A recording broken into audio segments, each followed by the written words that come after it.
Hello, welcome to Converging Dialogues. This is Xavier Bonilla. Okay, strap in. This is a special episode, mostly because of the length. This episode is over 4 hours intentionally. The guest I am speaking with and who I put through the marathon of 4 hours is Patrick Lockwood.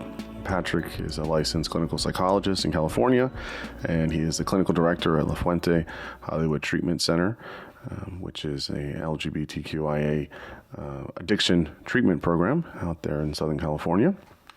Much of his experience, I think over 10 years, has been in the treatment of addiction and substance abuse world. He is also an adjunct professor. He has a YouTube channel, and he's the author of The Fear Problem, which is a book that integrates neuroscience and evolutionary psychology and understanding the fear process. One of the reasons the conversation with Patrick is so long is because we basically have a few issues, I guess you could say, about within society that we wanted to discuss. And so we just wanted to get on and just kind of cover all of it. So I'd say that this conversation has a little bit of something for everybody. We talk about, in the beginning, about emotions. So he talks about why he wrote his book on fear. We talk about what emotions are and their function. And you can really hear our kind of slight disagreement on emotional theory, which I think is fun. We kind of just start with what we don't agree on, or where we have some differences, I should say. We talk about some of the expressions of emotions and how they could be different. We talk about fear as a spectrum, and he talks about instinctual versus learned fear. And we give a variety of examples with that are kind of, current at the moment. We talk about vaccines, we talk about immigration, we talk a few other kind of social issues. So we kind of weave those pieces into that part of the conversation. We slightly talk about this kind of history of substance abuse, how it's regulated or not, certain medications, certain drugs. And then I would say kind of in the middle part, so maybe on the second hour, I would say, we spend a lot of time being very critical of our field and very critical of the APA. We talk about the challenges with the APA, that's the American Psychological Association, and really emphasize how they have had less emphasis and a reduction in scientific rigor and more of a focus on signaling for many social issues. We get into some of the APA's recent guidelines for men, some of their apologies they've issued, and their shift to social justice issues that are more as a primary piece. On that, listening back to the conversation, we're definitely critical, but I do think we say it in plenty of places, but I just want to highlight this point. What I'm not saying, and I don't think Patrick was saying this either, is not that we can't emphasize many social justice issues. I think that's a good thing to do, actually. I think that's important to do for various reasons. I think where we become kind of animated about it is that it becomes mostly about that, or majority about that, and less about viewpoint diversity, different types of research that's put out there. It kind of just gets funneled through one lens. And I think that is problematic if you're a big association that's out there to protect the public. We talk about the problems APA has with supporting psychologists, trainees, students, etc. I mentioned this in the conversation, but the APA's job and their role is to protect the public, not necessarily students, trainees, or even psychologists. And so, that's a sort of an issue because folks obviously, aspiring to be interested in mental health issues for the public and protecting the public is super important. But I don't think it's either or kind of thing. So that's a challenge. We talk about some of the fad trends and such as, self-help and how big that is within psychology and personal growth and all these different kinds of movements. And so we talk about, self-esteem and grit and emotional intelligence and Myers-Briggs a little bit and love languages and all these fads in psychology and some of the problems with that. And then we switch the conversation to talk about bisexuality. And we talk about some of the history of the LGBTQIA movement and the gay movement specifically, and how that evolved very quickly politically. We talk about bisexuality, and Patrick gives his own experiences with that. And then we move to the last bit of the conversation towards the end about kind of the ever-evolving culture wars and what we should do about it. How much should we talk about it? How much energy and oxygen should we give it, etc. Again, the conversation's over 4 hours. It was such a blast. I enjoyed every single minute of it. Patrick's a really good guy. And it was really nice to just kind of, have some disagreements or some differences. And then when we agree, we really agree. And that was cool. And I just think it was really rewarding. I think it's, I think the psychology stuff might be a little bit of insider baseball for some people, but I do think it kind of peels back the curtain a little bit of some of the stuff that goes on with clinical psych and some of the issues that are there that need to be resolved. I think we have the interesting conversation about emotions, which is also nice for, I think, listeners to hear some of the, again, smaller differences, but I think kind of important ones. I thought it was really, really nice. Patrick talking about issues of sexuality, and that's super important. I have not talked about that as much on the podcast, and I really respect his viewpoint. And then all the other examples we give throughout on social and cultural kinds of issues. And so it's a little bit of something for everybody. It's long and really fun. It was fun to have and fun to listen back to. And so now I bring you Patrick Lockwood. I'm here with Patrick Lockwood. Patrick, thanks so much for coming on the podcast. I'm looking forward to this. So appreciate it. Yeah, it's going to be fun, I think, maybe. Yeah, I think it'll be a lot of fun. We'll have a blast. So before we get into it, get into your book and get into many topics we have kind of outlined, why don't you tell listeners who you are and what you do and all that fun stuff? Sure. So I'm a licensed clinical psychologist in the state of California. Prior to graduate school, since being in graduate school, since graduating, getting licensed, etc., I think I have approximately 12 years of experience working mostly in the substance use disorder treatment world. I got my first rehab job when I was 20, so before I could even legally drink, which I think is hilarious. That's funny. I'm not sober, in case it matters to anyone. I am not. I'm not a friend of the program, as I would say. And so people will kind of wonder, like, why do you work in the addiction treatment world if you're not a drug addict? Because one of the trends is like, if you got a problem, you tend to go help, right? Right. And the reason that I work in that world is because my old man's been in recovery for like decades. So like I grew up in a recovery home, basically. And so I heard all these stories about these people with serious alcohol problems and whatnot. And I thought to myself, well, it's so weird because everything else, especially as I got into undergrad, like everything else seems easily treatable. Like there's CBT for depression and things like that. Not that depression is not severe and impairing. It's just that if everything else you can get pretty good success with, why in the world can't you get success with substance use disorders? Why is the relapse rate so high? So between like my personal experience with my old man and those people and kind of feeling enculturated into that group of people, as well as, just the fact that it was a mystery, right? Like, why can't we actually effectively treat this population and get good outcomes on a broader scale? I was like, oh, there's a challenge. So my fascination with the mind and the brain and psychology and behavior combined with my personal experience made me go, maybe this is something I can get into. And I've had a blast. honestly. Like, it's my favorite group of people to work with. Like, Yeah. I've worked with people with panic disorder. I've worked with PTSD. I've worked with all sorts of things.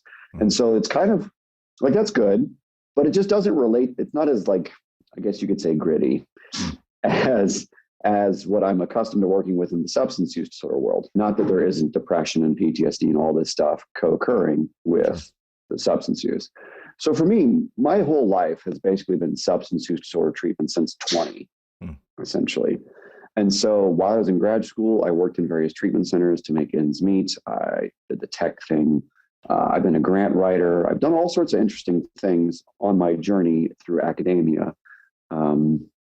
But basically, I've worked in substance use disorder treatment, and I've helped manage and run substance use disorder treatment programs. And so I'm currently the clinical director of an LGBT specific program called La Fuente Hollywood Treatment Centers here in Los Angeles, one of like 3 or 4 programs in the world, basically, that only are staffed by and created for LGBT folks. We're not bigoted. We're not activists. If you're straight and you want to come here, that's perfectly fine. You will feel a little out of sorts because it's a queer place. Like, by the standard textbook definition of queer, that is what we are. And so if you're straight, you might be able to like, but why are we talking about chemsex and dungeons and all this stuff? Like, you may not be accustomed to those kinds of conversations. What do you mean you're talking about hormone replacement therapy, right? And so that's been a real thrill because I get to help my community as an openly bisexual male, and I get to help do substance use disorder treatment right for our community, which is badly underserved. You know, for me, and this is not to pitch the facility, this is just a general statement. Sure. When you're a trans person or a gay male or something of that nature, it's a really different experience going to a straight rehab, right? Because, you know, although addiction is the same from person to person to person because the core issues are the same, essentially, the sociocultural piece is a huge deal. The lived experiences of discrimination is a huge deal. Like, the number of times that I have literally had someone come to my program after 4 or 5 or more failed attempts in straight rehabs because they couldn't talk about things like chemsex, or they got called faggot, or they were made fun of for being effeminate, right? Like, those things I hear, I don't know how many times a week, you know? And so because of that, it's not that straight people are bad or whatever. It's not that treatment is bad. In fact, I would imagine that on average, most people are doing pretty good work. What I would assume is that it's just radically different when you haven't lived through being bullied for being effeminate or something. Like, I haven't either. I have not had that experience. And so for me, it's still kind of hard to relate to them in that regard. And I own that with them. But like, it's even 1,000% worse at places where they don't give a fuck who you are. They think your sexuality isn't a big deal. So for me, I live in this middle ground of thinking it's a big deal, but also not having had that experience because I've lived basically a straight life for the entirety of my life. So for me, it's a real pleasure being there because I get to not only give back, but also like give them a better experience with like a straight seeming person. Yeah, you know, it's a very interesting perspective you have, obviously, because of your, you know, how you identify, but then also, right, kind of your personal experience. In terms of the substance abuse side of things, I'll be curious to, at some point we can talk about that in terms of some of the different models of addiction, and then also, might be a little in the weeds, but I'd be curious to see your opinion about, there was a big change from DSM-4 to DSM-5 and how they categorize it. And so some people within that world liked it, they didn't like it, etc. So that'll be interesting to kind of talk about. And then, and then obviously we'll get into many of the issues you just laid out in terms of some of the complexities with the LGBTQ population. I've heard similar things to what you're saying in terms of there is a difference in having treatment where there is a not just an understanding, but where people are also part of that community. There's a lot of, I would imagine, unspoken or kind of norms of things. And so it's just very hard sometimes for folks that are straight to, they might be empathic or they might try to understand, but it can kind of land differently unless people are in that world or they're in that community. So that'll be interesting to kind of get into as well. Let's let's start with the before we get into all that fun stuff.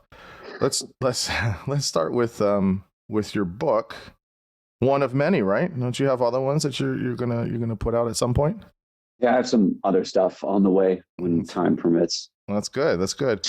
You wrote this very small but really awesome book called The Fear Problem: How Technology and Culture Have Hijacked Our Minds and Lives. Why did you decide to write this book?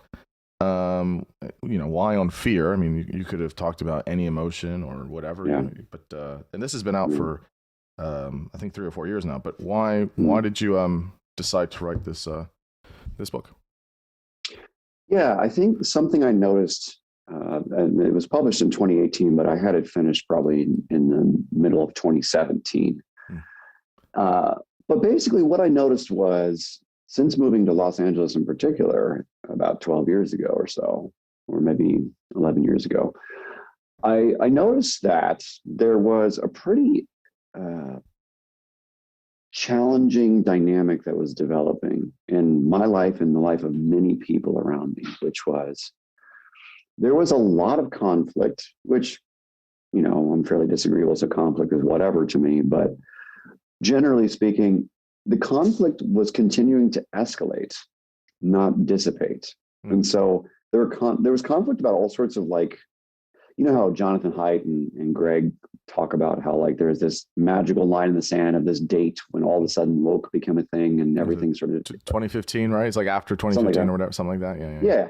And so I think we were all kind of noticing the same thing at the same time. And so my take on it was a little different than theirs in the sense that I thought that the conflict was due to a lot of the CBT kind of stuff they talked about, but I thought that there was one kind of core primal issue or instinct that was just not being addressed appropriately, because they talked about things like cognitive distortions and whatnot, which is fine.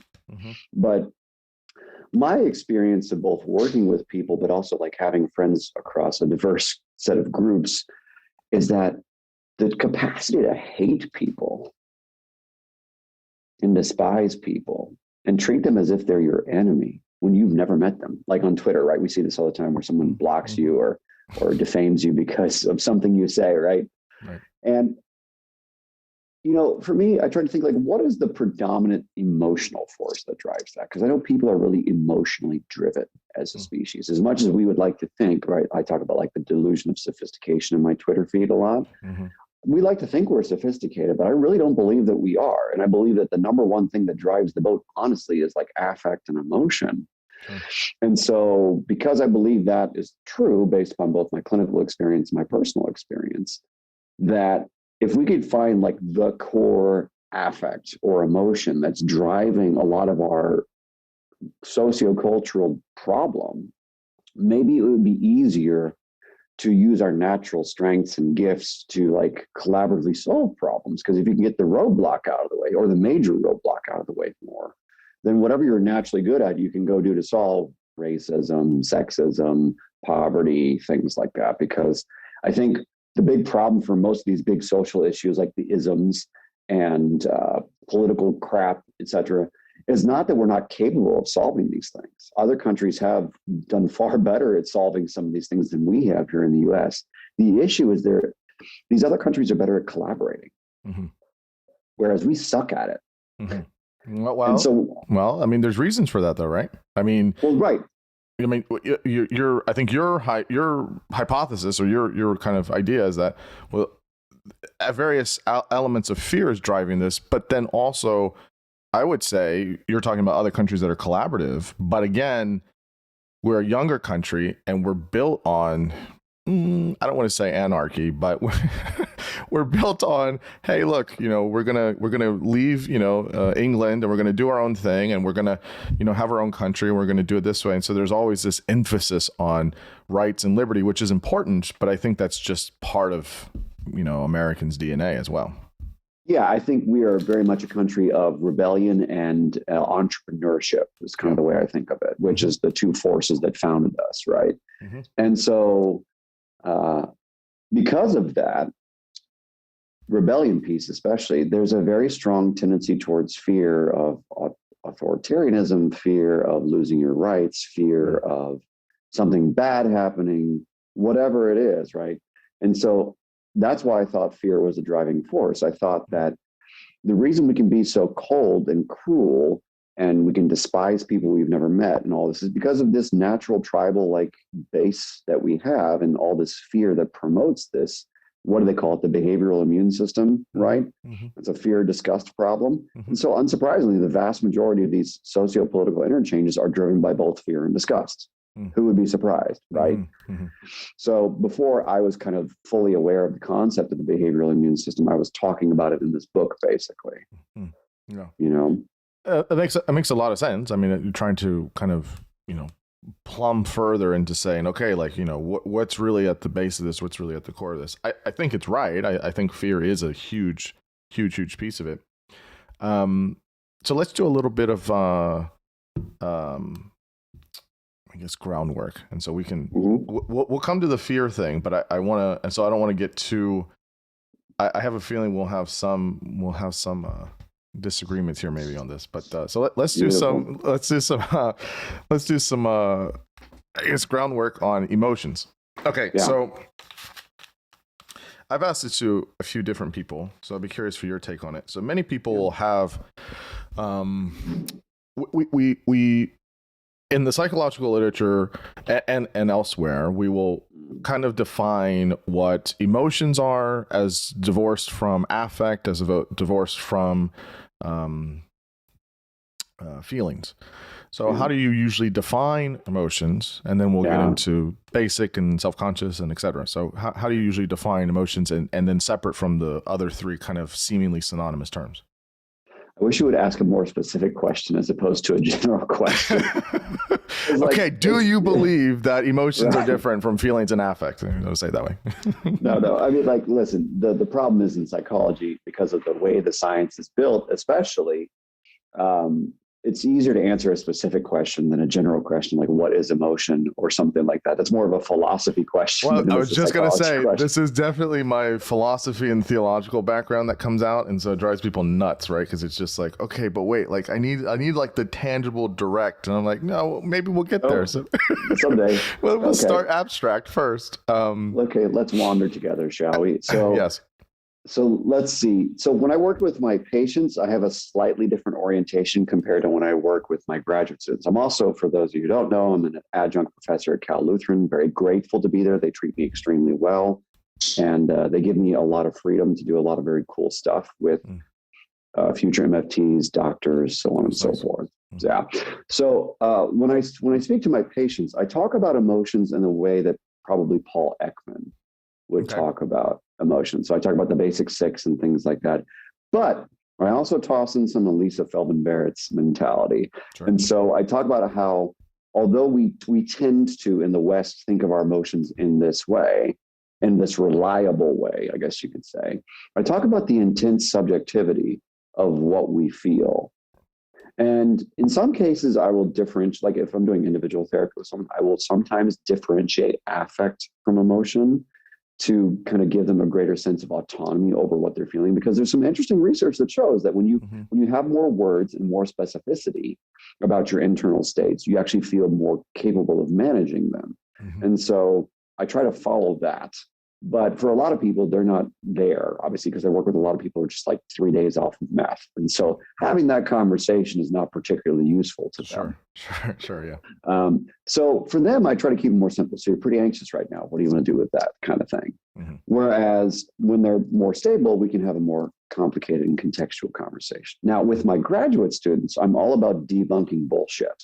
Sure. And so there's a lot out there. There's a lot of it out there, especially in our field. So much. Yeah. And so the one thing I talk about with them is like Feldman-Barrett's work on faces, right? And so I talk about the fact that what we think of as an emotion is actually a projection. And for most of them, it blows their mind because what they were taught is what all of us were taught in undergrad. They were taught Paul Ekman's 6 emotions and faces and blah, blah, blah, blah, blah. And it's universal. And like maybe happy is universal, but maybe not, right? And so I get them to go, I use the stop sign metaphor when I try to explain what an emotion is. It is a signal that your brain and your mind and your body create to guide where you should go. That's how I define it. It's no different to me than an instinct, other than that instincts are a little more primal and less constructed, whereas emotions are more constructed and more socioculturally bound, right? So it's like one layer on top of our instincts. So kind of my model is you have your core evolutionarily driven instincts, which are not particularly malleable. So someone points a gun in your face or someone punches you, you're going to have a reaction to that doesn't depend upon your culture, basically, right? Whereas generally speaking, maybe the gun example ain't great because some people don't actually know what guns are, but like the punching you thing, people will get, right? So your instincts are primal and they're pretty universal. Your emotions are layered on top of your instincts and they're partially constructed based upon your culture and your family experience, and you're constrained by your temperament. That's how I explain it. Your 5-factor model temperament. And so that's the definition I use. I hope I didn't weasel out of anything there. No, it's good. It's good. I don't really disagree with that. I think where I would maybe disagree with that, because I've also used that kind of stop sign mentality or analogy as well, right? You know, I try to tell people that I really have a distaste for this kind of positive negative emotion. I know why people use it, and even people, psychologists use it, and you know, it kind of becomes colloquial, and I get it. But I really kind of hate that. Just because I don't think it's accurate. I think it's more confusing. Most people think of positive, negative as good, bad, although those are different kind of distinctions. But I don't really see that. I see emotions as neutral. You can place a type of value or put some kind of moral topspin on it. That's fine. But I think emotions are a signal. I use the same thing. You know, they're a signal. I use a smoke detector. They tell you something's going on. You should do something about it, but they don't give you the instructions about, you know, what behavior or action you should necessarily take. Just go and pay attention to this, and you know, you see how you can, you know, survive, or how you can, you know, protect others, etc. Yourself. I guess where this is maybe just nuance is, I don't entirely dismiss social constructionist view of emotions out of hand. I guess where I become somewhat skeptical on that, on the broad utility of it, is, you know, I think that to be human is to have emotions, right? I don't think it's you can divorce what it means to be human in a broad sense from having an emotional experience. And obviously there are other animals that also have emotions as well. My thing is that just because, so I've heard the claims about Ekman and the faces and stuff, and I think that's fair. I think that's a fair critique. And I even think he himself has admitted, I did this in the 70s or whatever, you know, we've updated. It's not just, you know, you have a frown and, you know, there's disgust or something like that, right? Like it's more than that. But I do think that there are, and maybe this just becomes a number thing, but I do think that there's a handful of emotions that are universally applied for all humans anywhere. So if you think about something like pride, if you think about something like anger, if you think about something like happiness, if you think about something like shame, shame's a tricky one, but there is evidence that it's cross-cultural for sure.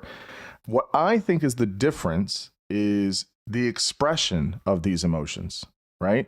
You can have the same distinct subjective experience, not same in the fact that, you know, people have the exact same experience inside, but I'm saying the idea of what it is to feel ashamed or to feel pride or to feel anger or to feel joy, but how you express it on your face and with your affect, I would say, with your posture, with your presentation, could be and would be distinctly different based on social norms, culture, environments, 100%. That doesn't mean that it's a different feeling or emotion, rather. I think it's more about, because of all of those things that you listed, that it is going to be maybe seen or expressed differently. But I don't think it's a totally different emotion, or I don't think that it's something that is not kind of universal in that way. There's enough in it, I think, to say there's a unifying aspect of it to say, like, even if I meet somebody that's from Papua New Guinea, or someone that's from northern China, or someone that's from, the very south of Argentina, we all know what it feels like to be angry. We all know what it feels like to be happy. We just might express it differently. We might have different norms in terms of how much we encourage that or discourage that. But I don't think it means that it would, humans around the world don't have that, or they do have that. That's kind of my take on that. I don't know if you agree, but I think I disagree, and I want to pull in some popular media examples and see if that might be somewhat convincing. Sure. So, have you ever watched Frasier? I've seen the show, but not enough to know references. I'll say that. Okay, but you know the two main characters, which is Frasier and his brother Niles. Mm-hmm. Yes. Okay, so they're both psychologists, and they're both prissy, and they're both intellectual and nerd. Like, so Frasier as a character, it's a continuation of the Cheers version of Frasier, which is like he's this Boston intellect, but he's kind of a little more of a guy's guy compared to Niles. Niles is a little more snooty and stuck up and prissy by comparison, but not much. Sure. And so there's this episode, and I don't remember the exact context off the top of my head, but there's this episode where Frasier they just did something really good. I forget what it is, but like Frasier raises his hand to give him a high five, and Niles like cowers because he's like, are you going to hit me? Right. And so think about that from the perspective of pride. For the most part, when we're giving like a high five in bro culture, there's like, good job, right? But you can be from the exact same lineage of people with the same instincts, and they both have fairly similar temperaments. But because Frasier spent a lot of his life on the East Coast in Boston bar culture, which is a little more bro-y by comparison, than like snooty Seattle, blah, blah, blah, blah, blah.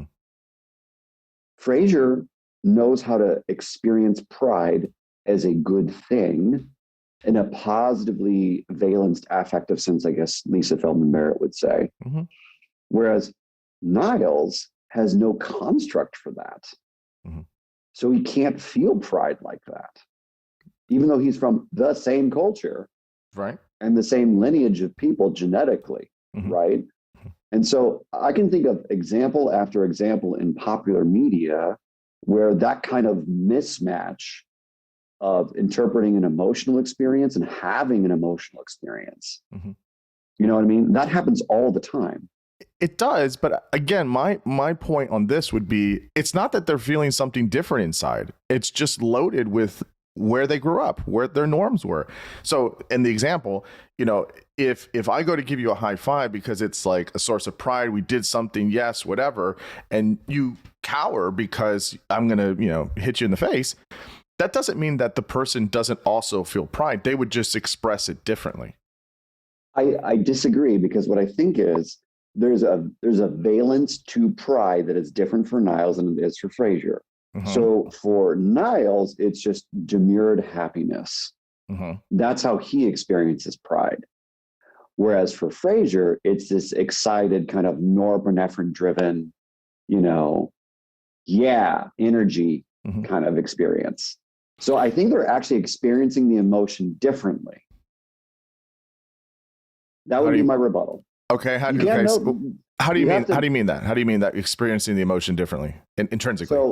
So in that vignette I'm talking about, they're both feeling pride. They're both like they're happy they just accomplished something. But Niles, his affect, his posture, all this stuff is very demure, but it's still like mildly happy. It's like mildly positively euphoric, but it's not an energetic euphoric. Whereas Frasier's is more of an energetic euphoric.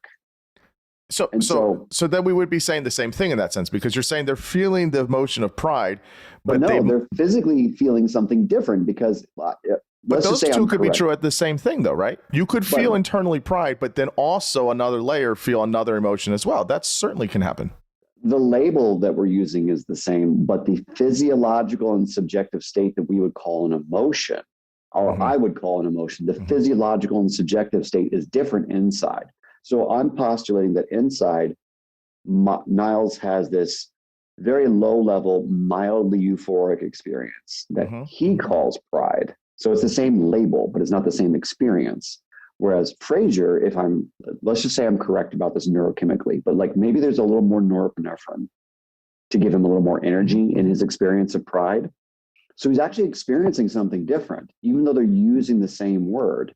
And so that's why I give Lisa Feldman Barrett a lot of credit, because I can come up with a neurochemical basis for people using the same word and talking about a similar phenomenon, but it's actually radically different inside their brain and their body. But potentially, I'll give you a potential. I guess my thing is on two fronts. Is you could have, so to say, how do I say this? To say that someone feels an emotion universally, so all humans feel what it is to feel pride or shame or guilt or embarrassment or whatever, does not mean that it's going to be expressed the same way, and also that it's going to be the exact same way for each person. But there's enough parts to it that are going to say there's enough pieces of it where there's going to be a similar experience. It's impossible for people to feel exactly the same. But the point is that there's enough people that I can say, this is what this feels like. And people will be like, yes, I know exactly what that is. I call that joy. I call that surprise. You don't need to have the exact same, no one's having the exact distinct subjective experience, but there's enough pieces on that. The second point to that is you can most certainly have multiple emotions at the same time. And so I think that some can have more, let's say for me, I might have one emotion based on, again, norms and values and experiences, etc. One might be more salient than the other one. And then that could be totally different for someone else, but it doesn't mean that they're not having the same emotion. So let me see if I can address both of those points, because they're both really good points and they both really deserve their own podcast, I think. And maybe if you can get like Lisa to come on, you can have a really cool conversation, because she would be awesome. Yeah. So here's my take. So on your first point about the universality of things, the way I would phrase that, and I don't know if Lisa would say something similar, is that people use very similar words to describe very similar experiences. Mm-hmm. Yeah. That doesn't mean they're having the same experience, right? And so maybe it's just you and I would phrase it differently. I don't think people are having the same feelings at all, honestly. Well, they're not having the same experience. Right. So I'm interchanging the word feeling and experience. Okay, sure. So right. Okay, fair. Right. And see, this is why it gets tricky, because like, what word do you really mean right now? So this is the problem, is like, we don't know what we mean. Right. But okay, but let me try and pinpoint it. When something happens, you're getting an input from the environment, right? Yeah. And it's registering in your body, it's registering in your mind. Yep. You're then having a distinct, so distinct for you, subjectively, right? There's a subjective piece to it, experience. And we put, when there's enough boundaries around that where people have, again, not the exact same feeling or not even the exact same experience. No one can have the same experience twice, but there's enough things in it to say, yes, something similar to that is this thing we call this, right? Pride, shame, or whatever. Then when you have the output, right, on your face, in your body, and then subsequently behaviors or actions, that could be obviously totally different for people. Based on, for some cultures, shame is really elevated. In other places, it's really devalued. And it's like, no, you don't want to, same with anger. So there's some cultures where it's like, do not show anger, don't express it. And other places where it's acceptable. But that doesn't mean that people are having different experience necessarily. I mean, they are distinctly for them, but there's enough things in the boundaries of it. Because then you couldn't call it that, right? Then you're just going to have people walking around calling something like 80 million different things. There's enough there where it's like, yeah, I know ballpark what it's like to feel angry. Obviously, how you experience it's going to be completely different than me, but there's enough in it to say, yeah, that you're angry, or yeah, I'm angry. And that's not the only thing you could be feeling that moment. It could be intersected with, sadness. It could be, with shame, with other things. So it's not a pure kind of thing always, but otherwise, how would we recognize it? How would we be able to recognize, oh, you're angry right now? So I think that my only rebuttal or disagreement would be that it's really about framing than it is about, I think you and I agree that there's a lot of subjectivity and nuance in everyone's experience because we're all literally built differently. Like something that most people probably don't know is that every one of our brains is unique in the sense that, in your ventral tegmental area, you might have a cluster of neurons that has like 50,000 D2 receptors compared to I might have like 48,000 D2 receptors in various parts of different neurons, right? So literally we're all special in that regard. And so because we're all built literally differently, then we literally cannot be experiencing the world the same, right? It's impossible. Right. So what we do is we come up with approximations or words or concepts that are approximations for the same thing, right? Right. So I think you and I are both very much agreed on that. I think what we disagree on is how we conceptualize that for the purposes of informing people. And so my conception is a little more subjectivist. And it's a little more, and believe me, I was once very much like an Ekman, like everyone's got the same happy, I don't know what you're talking about. And just the more I've read over my life, the more I'm like, and the more I've worked with people, the more I'm like, yep, it's a radically different human experience than the person sitting across from me. And so my conception is now, you know what, I'm going to talk about instincts first, because that's the thing that's actually universal. And so we all have a need for status and for reciprocity and all these kinds of things. So let's talk about getting those needs met effectively and then negotiating the emotional signals on top of that, or the expressions of emotion on top of that, so that you can get those needs met effectively, given how you're built. So I think that's where you and I differ, is like you're interested in a more universalizable way of talking about these things. And I just don't give a shit at this point. I'm very much like, because of what I do for a living, especially, it's like, if you don't meet people where they're at and just try to, and use a concept that actually resonates with them. And see, that's the thing, is I try to use the concept that resonates with them at that time. I might think that they're more angry, but they may see themselves as more irritable. Okay, cool. We'll use your word.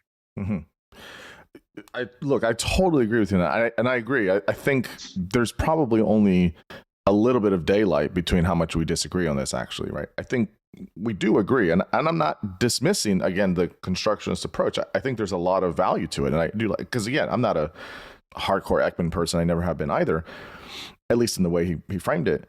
And I certainly think that most of the time, this stuff, by the time it gets to language, it's, garbage, right? Because language is so inadequate for so many things. And so it's one of those things where it's like, yeah, I'm going to call it this, but I don't really know how to describe it. I mean, clients say it all the time, right? I don't know how to describe what I'm feeling, right? I'm going to call it this, but it doesn't, like, that happens all the time. Absolutely. And of course we should be curious I think just as people, but definitely as mental health professionals or clinicians, et cetera, to say, I don't really care if it's called happiness or anger or whatever it is. I want to know what your experience is in this moment. That's what's most important. So you and I are completely aligned on that.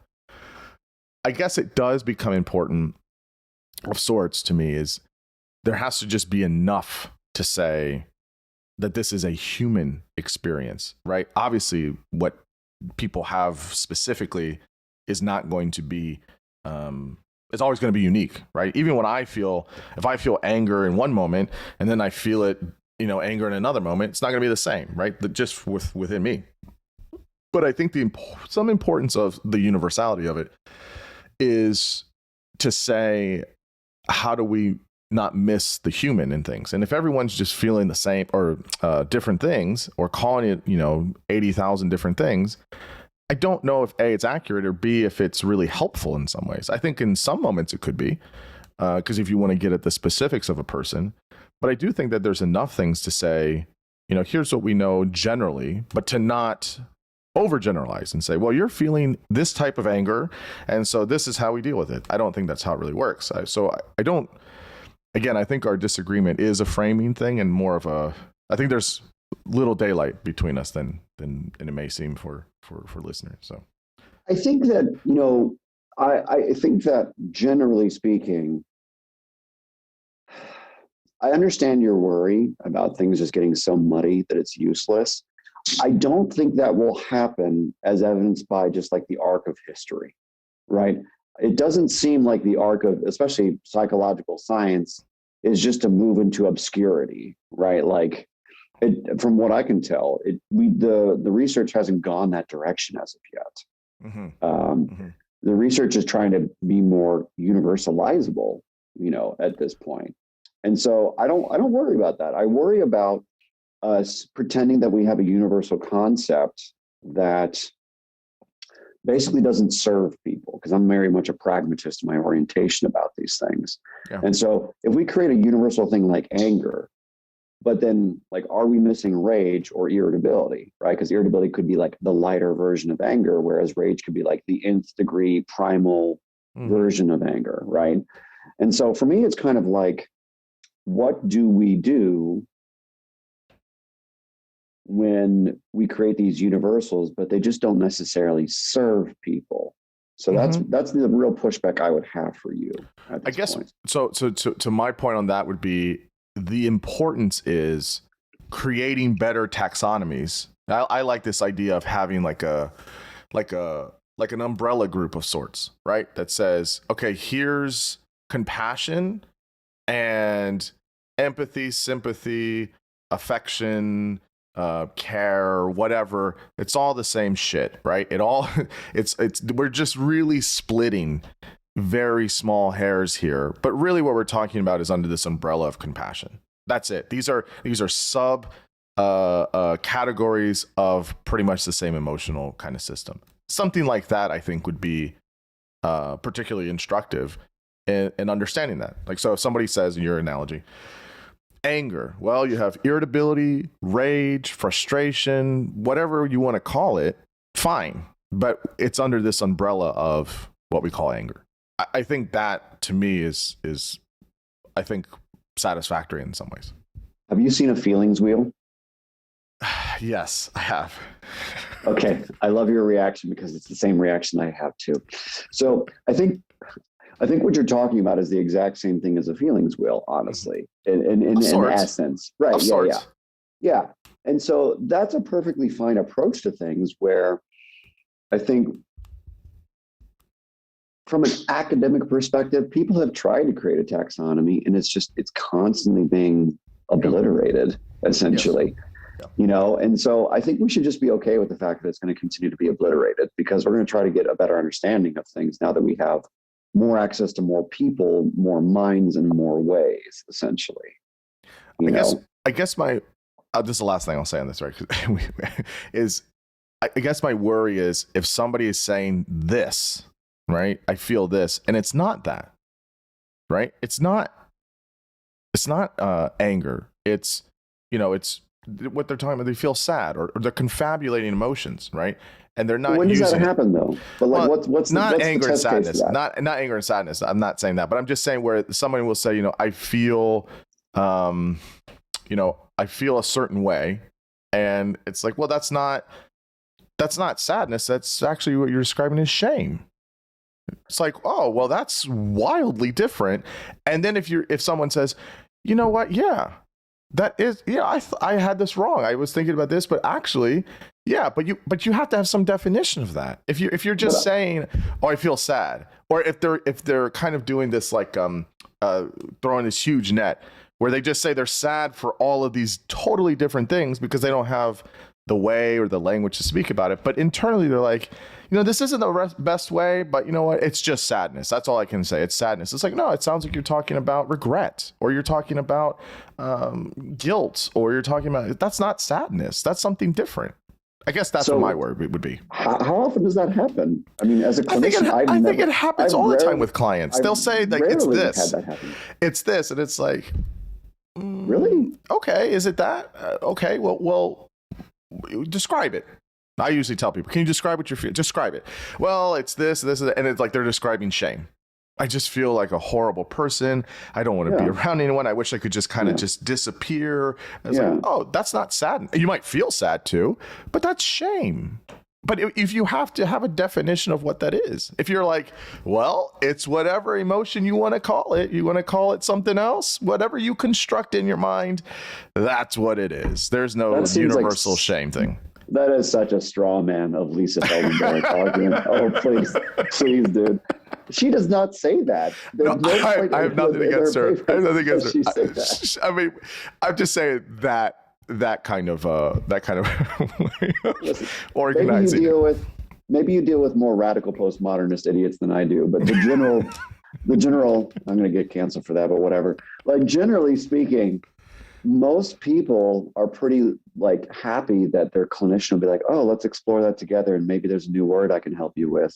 Sure. But like I've never, in my 12 years of dealing with people, I've never had someone be like, no, it's not that feeling. Everyone's just like, maybe. No, not in that way. But that when they kind of, yes, exactly. We're just mixing the order of things. A client will come in different settings and they'll say, well, this happened, and I just feel sad. And then they'll describe other set of experiences and they feel sad. And they describe another set of experiences. And there's almost like there's not a good lexicon of what they're feeling. It's like, well, you need a whole menu of feelings because we obviously know we have different feelings. Oh, okay. And then they figure it out. And what I'm saying is if it's like, well, if that's what you want to call it, that's cool. There isn't really a thing as guilt or shame. It's just whatever you make it in your mind. I feel like, maybe I'm too concerned about this, but I wouldn't want things to get too muddied, but that's just my neuroticism. I don't assume that will happen. Yeah, I think that's neuroticism for you. Yeah. I have the suspicion that that's not at all what Lisa is promoting or anything like that. I'm not saying she is, but yeah, I'm just saying it within the model. I don't think that'll happen. I think that's I think, especially because of like the way that Western science tends to work, I think we're much more fascinated about like the McDonald's version of things, which is like the easy to describe, define thing. So I don't worry about that at all. Okay.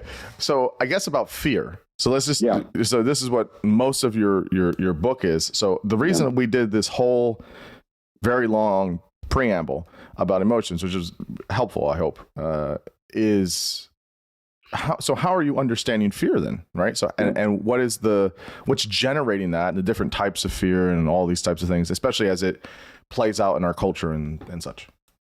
Right. And I actually had this back and forth with, I think, Heather Hying on Twitter a couple of weeks ago, because I think she misused the concept. And so what I'm trying to get across in the book is fear is the subjective emotional experience that can be very, nuanced or varied.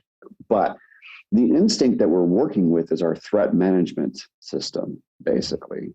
And so we have a variety of threats. Some of them are learned, and some of them are more so instinctual, in the sense that we have a lot of hardware already dedicated to predicting and detecting these experiences, right? So like excess temperature, excess pain, excess uncertainty, all these kinds of things are instinctually kind of like fear-inducing, threat-inducing experiences. And so we tend to call that fear. And so I'm interested in differentiating between the instinctual and the learned, because the instinctual needs to be managed a little differently than the learned fears, right? So if someone's punching you, you have a pretty natural set of reactions that I don't want to mess with too much. Whereas if you're perceiving someone calling you racist on Twitter as the same thing as punching you, that's a very different story. People claim that. People claim that. I know. And I'm just like, you can call me whatever you want. I don't give a fuck. Right. And the reason But some people do give a fuck if you call them certain things on Twitter.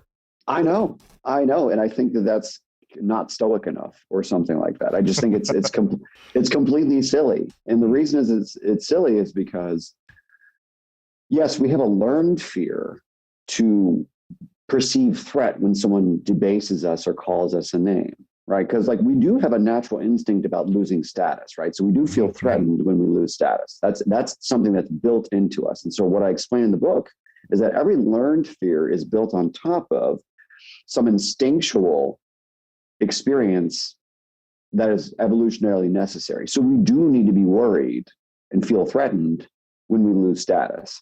But if the things that we're learning to put on top of that template are nonsense, then we're going to have all sorts of mental ill health that makes zero sense, right?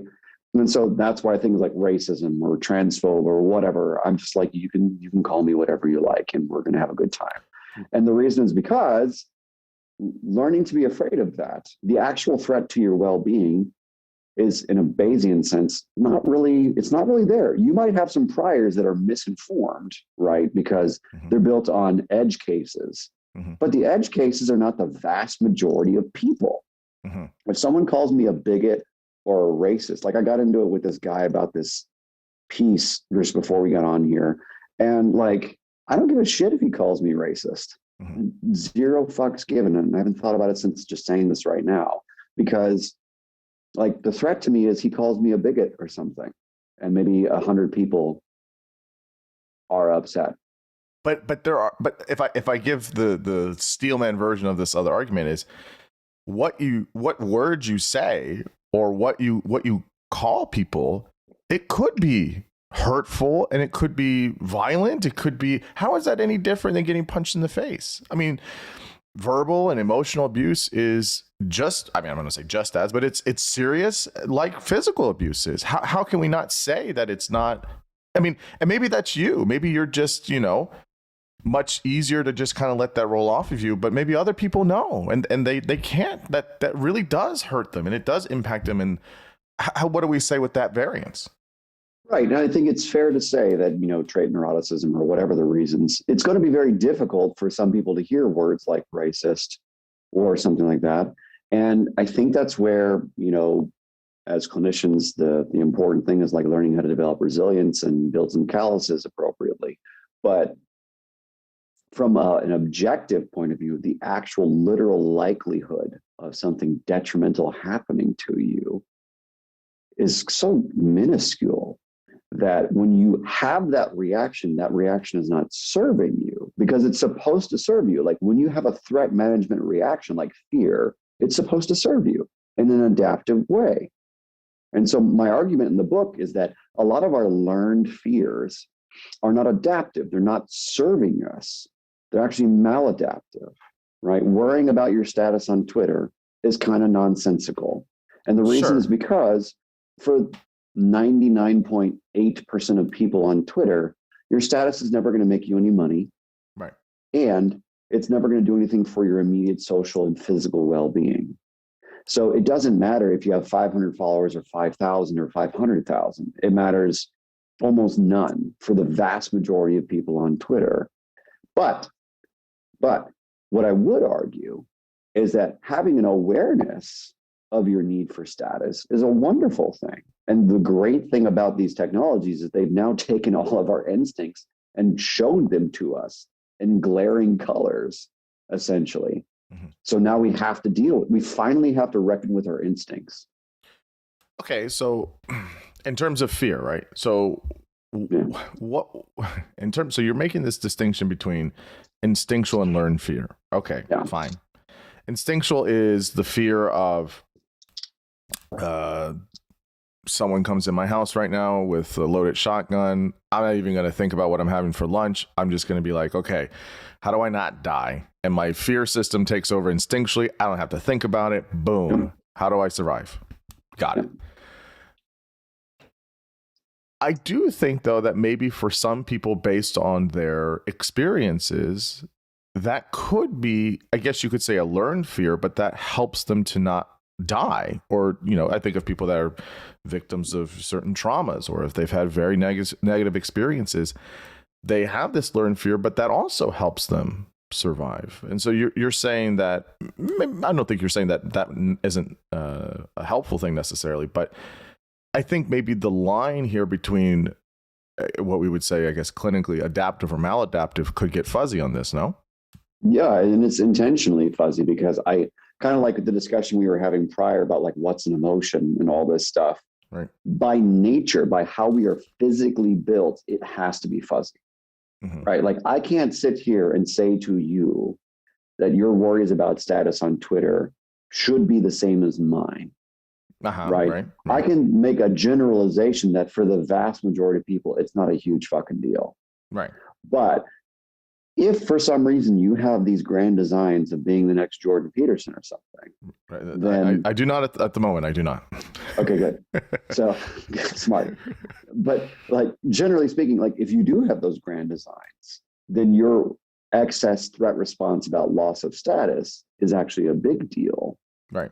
And so there's a subjective matrix of variables that you can kind of like account for, and you can kind of do the math yourself and figure out like, should this really be a big deal? Do I need to reinforce this threat response or not? But for the vast majority of people, the vast majority of shit they care about, they shouldn't. That's my bottom line. Look, I don't disagree with you. I'm just trying to think about like in the situations where like, I just think that's so varied for people. And you're saying that they shouldn't. I mean, that's a broad generalization, right? I mean, it's no. I guess I'm trying to really try to think of the counters here of like, okay, like, you know, okay, let's take it outside of the you know, online. Let's say people have a legitimate fear of people coming to this country from other places too fast and too many.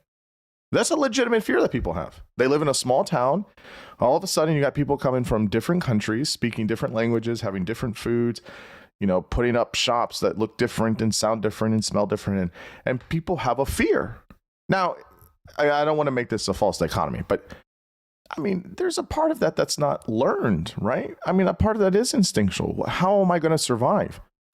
What if I don't have a place to work? What if things change too quickly or too fast, and then, you know, I'm on the back foot here? What if, you know, they have different ethics or values? And I mean, those are legitimate fears, right?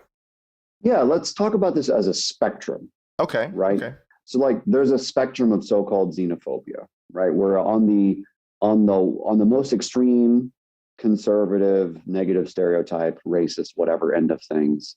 There's just straight up bigots who are like, fuck you, get out of my country. Right.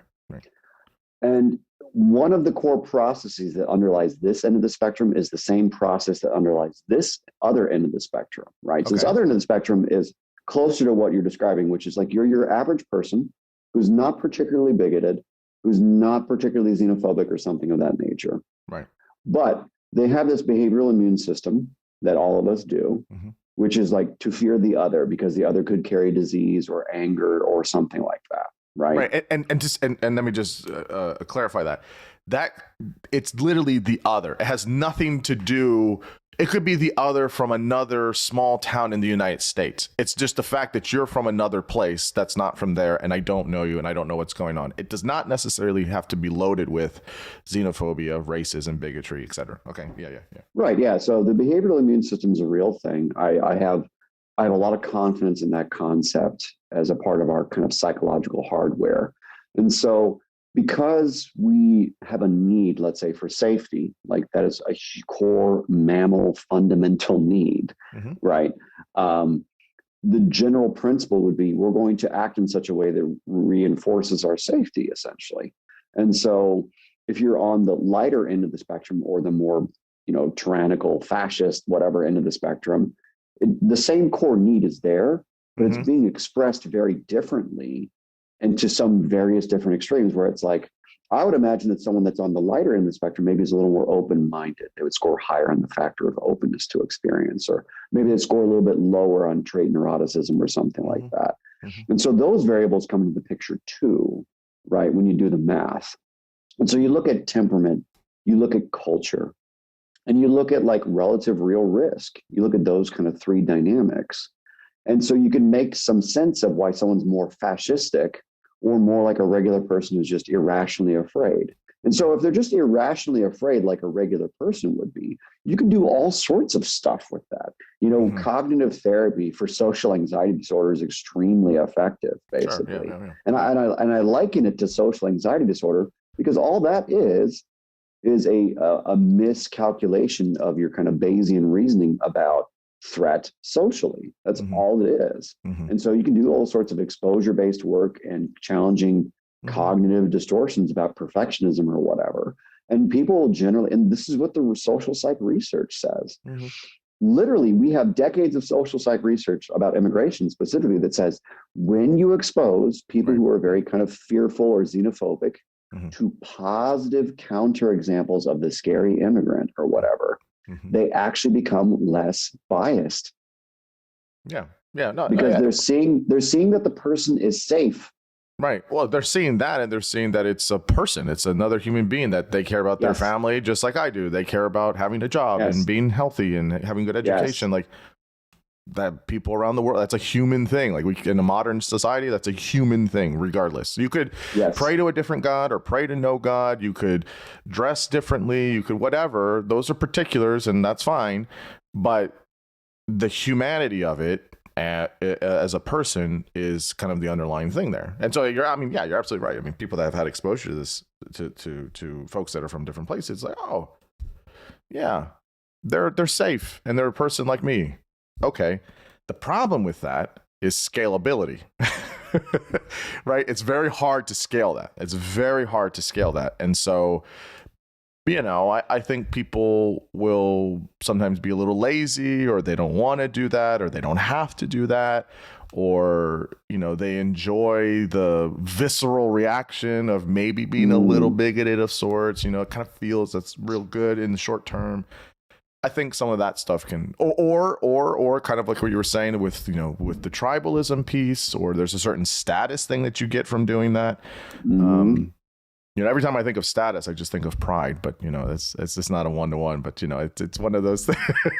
It is implicated. I'll say that it is implicated for that. But so again, there's, in terms of this kind of in-group, out-group thing of sorts, right? Like, so you would say that in the aggregate, I like the spectrum piece of it, but these are learned fears that people have. It's not necessary. Well, the underlying piece of it is kind of what you're saying on the spectrum. There's this instinctual fear of I want to be safe, but how it kind of comes out in the wash is it could be really ugly, or really careful and cautious and thoughtful, or whatever. Is that right? Yeah, and so then my argument that extends from that is, on aggregate, at the broadest level of analysis, the vast majority of things that modern day people in various industrialized countries are worried about are just fucking nonsensical at this point. But again, how do you get to that? Yeah, yes, but how? Okay, but look, I mean, you can say that, and I can say that, and I fundamentally and wholeheartedly agree with you on that. But again, the payoff for that in the short term, like many people aren't doing that. They're saying, I like the feeling of this reaction, right? Or this outrage or whatever. Right. Because the natural consequence of overcoming one's fear and one's threat is either elevated status and or elevated safety. And so safety feels real good. Like when your opiate system goes off and your oxytocin system goes off and your dopamine system goes off and you feel safe, you feel empowered. Why do people use heroin? Because your oxytocin and your opiate and dopamine systems going off. Like, fuck yeah, I want to feel safe. Right. So like, generally speaking, of course, people are going to get into a confirmation bias loop around these social threats and these status things, because they have to, in order to keep experiencing the same pleasurable affect. If I overcame and I won the dominance match kind of thing, which I rightly criticize in the book, I think. Well, so I'll pull one example, and it would just kind of tie in nicely with other things I think we were going to mention too. So let's just use this framework, if you will, or this way of conceptualizing it for the thing everyone's talking about today, which is vaccines. That's a legitimate fear people have, right? If you take the Steelman version of that argument, for people that don't want the vaccine, they're very worried about. Well, I think that there's a piece of, I don't want someone to tell me what to do and how to do it, and then I can't do all these other things I normally do. Again, going back to that whole like rebellious kind of streak that Americans tend to have. But there's a legitimate concern I think people have, which is, I don't know what's in this. This just got made like 2 minutes ago. Now we're giving it to everybody. And, you know, what about some of these cases of, you know, myocarditis and you know, young people? Like, people have fears about this stuff. Now, I'm not saying that these fears are warranted or that they should be, you know, fully expressed or whatever. But I mean, I think that you can't dismiss it out of hand. I think when people try to dismiss this out of hand and say, yeah, what, you're just a fucking idiot. This is bullshit. Just fucking take it and move on. Like, I think maybe for some people that's easy to do and fine, but people do have legitimate concerns, no? Like, there's a legitimate fear that people have. Yeah, I think in most of these popular examples, whether it's like vaccines or Joe Rogan or COVID or whatever it is, there's always a legitimate fear. And then the question is what is that fear built on, right? What's the data that underlies that first and foremost, so that we can have like, if we agree on the data, then we have like a mutual starting point. And so for me as a clinician, my main focus is having mutual common ground. It's impossible in my experience if my prior assumptions and the data I'm working from, if those are radically different than yours, then how can we possibly go anywhere? And the biggest problem that we face in like the social media world is that people aren't working from the same data sets for the most part. And their priors are usually somewhat different, not wholly though. And so, you know, for that reason alone, like it's an impossible mess, which is why I make some specific solutions in the book about that. But that aside, once you're working from the same data, right, then you have the ability to go, okay, this is how I understand the data, right? And once we both start talking about how we understand the data and what our perceptions of it are, then we can start talking about, okay, so what's the real risk, right? But the problem is we never even get to step 2 that I outlined. We're stuck at step 1 saying the data is real, the data is not real, right? Like one of the things I love about Twitter is I see people tearing through these crappy papers on vaccines and masks and things like that. And we start to go, okay, the science is not beautiful and perfect, as it never has been and it never will be, right? Because science never is. And so for people who are scientifically illiterate, they're like, oh, well, these papers aren't perfect, therefore masks are crap, right? Like that is the attitude. And so that's completely unscientific thinking, right? And so it's not to say that masks are wonderful or anything like that, because I don't really have an informed opinion about that. I will say that generally speaking, if you're just arguing about data, you're going to be lost. Like you're never going to get anywhere. You have to be able to say, okay, I have this data. These are my assumptions based upon the data, right? And therefore, I'm willing to make X, Y, and Z strategic risks based upon the data. And so that's a perfectly defensible logical process. But if logic were the only factor here, this would all be done. Right. The problem wouldn't be having this conversation. The problem is that the other thing we have a misperception of threat, right? We have one camp of people who delusionally believes that COVID is no different than the plague. Right. And that's maybe what, 5% of people, something like that. I don't know. Imagine it like a normal curve, like a normal distribution. On one end of that normal distribution, it's plague. On the other end of the distribution, it's a cold. And so get it and get the fuck over it. Or it doesn't even exist. I mean, there's some people that believe it doesn't really exist. I mean, which is, I don't know how that can make any sense, but yeah. So like the vast majority of people on this kind of Gaussian distribution live in this 65% reality where it's like, it's a problem and we should definitely take it seriously. And we're just not sure which interventions are best at what scale. Right. Which is the reasonable 65% consensus, I think, honestly. But is it the fact that we don't hear? So this starts to have spillover effect into other things, but other ideas. But is it the fact that that's not the 65% in that bell curve is not sexy? No one wants to hear the nuanced, middle of the road kind of thing. So the people that say it's plague or the people that say it's a cold, they're a minority, but they have really loud voices. And so everyone's listening to that and then reacting to it? Or how do you see this? Right. Right, because what fear does is it pushes us away from the first standard deviation out to the third standard deviation, Mm-hmm. like reliably, Mm-hmm. right? Mm-hmm. Like no matter what, like social anxiety disorder is a crystal clear example, right? All of us have social anxiety because that's how living works, right? We have to have some resting cortisol and whatever in order You got to have a little bit of it. alert, Yeah. right? Otherwise, you're asleep, Right. right? And so we all have a little bit of social anxiety, but when you have something like social anxiety disorder, it pushes you out to the third standard deviation of, you know, your instinctual templates, and now you avoid social situations as if there's someone with a gun waiting for you. Right. Right. And so that's wholly pathological, but it's completely predictable, just like with PTSD and all these other anxiety and fear related disorders. Panic disorder. Panic is a very useful thing if you're about to die. Right. Right. Panic is a terrible thing if you're just like driving along on the highway. Right. Right. And so panic pushes you out to that third and fourth standard deviation to keep you alive. Mm-hmm. Just like same thing with social anxiety, PTSD, so on and so forth.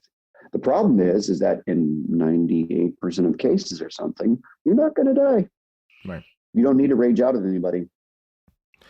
But how this maps on to, again, these outliers and the standard deviation of, you know, COVID is the plague and COVID is just a small cold, excuse me.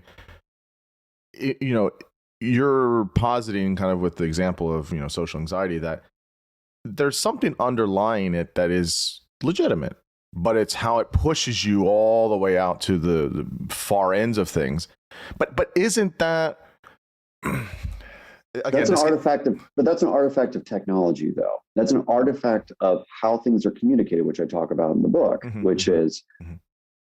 in years past, for us to have this kind of mass hysteria experience, it would have taken weeks of reading the newspaper. Yeah. Whereas now, because of instantaneous access and rapid change of information, flow of information, Mm-hmm. we can have a mass hysteria in the span of a couple of hours. Yeah. Yeah. Yeah. Absolutely. Whereas it would have taken months Mm-hmm. to really get like legitimate mass hysteria back in the 40s and 50s, right? Because TV wasn't as huge of a deal at the time. Right. Right. And so it's the real culprit, in my opinion, is not how we're built or even the fact that people want to be hijacked like this. I think it's actually adaptive to have some people out in the third and fourth standard deviation in either direction. I think that's just evolution thrives by variation, right? Yep. And so we need variation in everything that's wholly adaptive and wholly maladaptive in order for there to be appropriate kind of genomic mixture. But what I would argue is that the real problem is how we participate on these with these mechanisms. So, okay. So again, so staying on this, how, going back to the whole status thing, I mean, this stuff is really rewarded. I'll give you an example. Let me give you an example on this. I'll take this conversation that we're having right now, right? We'll do a little meta thing here. If I build this conversation, like if I put in the title and the notes and when I post it online, you know, myself and Dr. Lockwood have a wide-ranging discussion. We focus on COVID, vaccines, vaccine hesitancy, masks, mandates, etc. Right? And I put in the title, is fear driving vaccine hesitancy or something like that, some clickbait title, right? If I put that, I guarantee you this will probably be the most downloaded episode I've had in months. Now, we could have talked about it for 5 minutes, 10 minutes, doesn't matter. Yeah. And people could listen in. Let's say we talk for 5 hours. Right. People will listen to the whole thing just waiting for that section, even if it was 5 minutes, and then either completely crush us online and say how we're fucking idiots, or absolutely applaud us and said how, like, you know, responsible we were and blah, blah, blah, blah. That's where we're at. Yeah, I know. That's exactly where we're at. Isn't that amazing? It's awesome? It's so frustrating though, right? Because how my question here is, why are we incentivizing this stuff? I mean, again, some of the things that I've thought about, I don't post a lot on this stuff publicly for various reasons. Mostly I just don't like giving it oxygen. But like you and I both know these people or have seen these people or have talked to these people. People that are smart, educated, across temperaments, across personalities, across backgrounds, have completely lost their fucking minds on this issue on both sides. On the COVID is plague, COVID is a cold. And I don't understand. That cannot be fear and the fast spread of information and technology. There's got to be something else going on there. So I agree that it's not as simple as fear, but here's what I will argue. Okay. Is that one of the natural consequences of the fear of losing status, right? If you want to think of it from like behavioral immune system terms or tribalism terms or whatever you like, right? Like people are deadly afraid of being in the wrong tribe. Why? So what if you are? Who cares? We get it wrong all the time. Dude, you have to remember our evolutionary history is not particularly pleasant, right? You know how everyone talks about how like evolution isn't linear, right? Like history isn't linear. Right. The reason it's not linear and it's more discontinuous is because there have been moments where things have just gone to absolute shit because there wasn't enough social cohesion, right?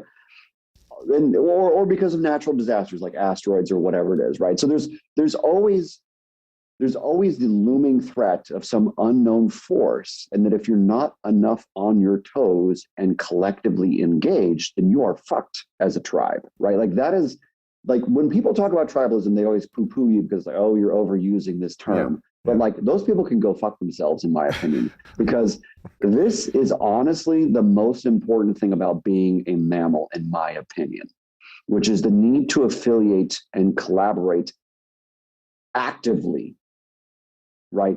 That is the most important thing about us. Reciprocity is like the most important thing about us, which is why we're more pro-social than other species, right? Sure.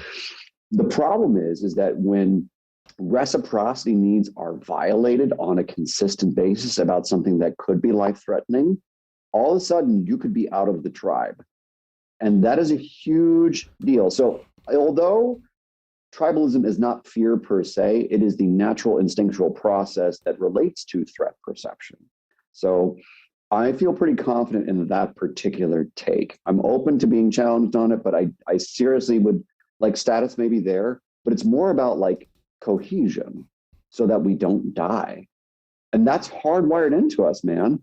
And these technology systems, these systems are perfectly built to capitalize on that. If you're in the wrong Twitter scene, like for instance, I'm not going to say who, but people have bashed me for being friendly with you. And I'm just like, why? Like, what? But because of how I'm built in the world, a little neuroatypical, I don't read that shit very much. I don't think it doesn't naturally resonate in my head very much. So I don't get it. But like, I can see how a lot of people be like, oh, you're friends with Xavier. That guy's a fucking racist, blah, blah, blah, blah, blah, Latinx, and so on and so forth. Right. That's right. I'm just like, really? On his Twitter post? Like there's Twitter. It's Twitter. Well, that's the thing, right? Like that's the thing about it is that I think you always are going to make somebody upset by who you're associating with. Full stop. I mean, it doesn't matter, right? And for me personally, I rarely give strong opinions that I have publicly on things. I mean, again, there's a reason for that. One of it is I just don't like giving things too much oxygen. I mean, I have people that have asked me to speak out about this or asked me to say certain things or my positions on things. I'm like, I don't care enough. I don't care. I've had people come tell me, I'm not trying to infuse this into the conversation, although we may talk about it later. I've had people say, well, why don't you say more about, critical race theory? I'm like, I don't care. It doesn't exercise me enough. Like, I don't like it just, I'm not about it, but I'm not also going to spend I'm not going to talk every episode and every post about it. Or pick that same thing, vaccines. People say, why don't you speak more? I was like, people can do what they want.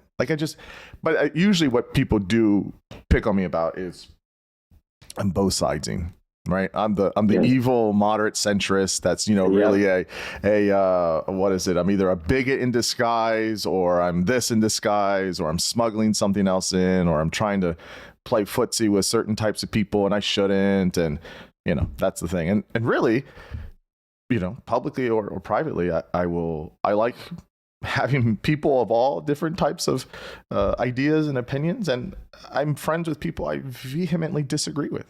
But I don't need to go and do that publicly and say, yeah, this is someone that's a friend, and let me tell you why I think all their fucking ideas are terrible, and let me trash them publicly. That's not a way to handle your friendships. That's terrible. And I want to try and have good relationships with people and see the person, especially if I disagree with them.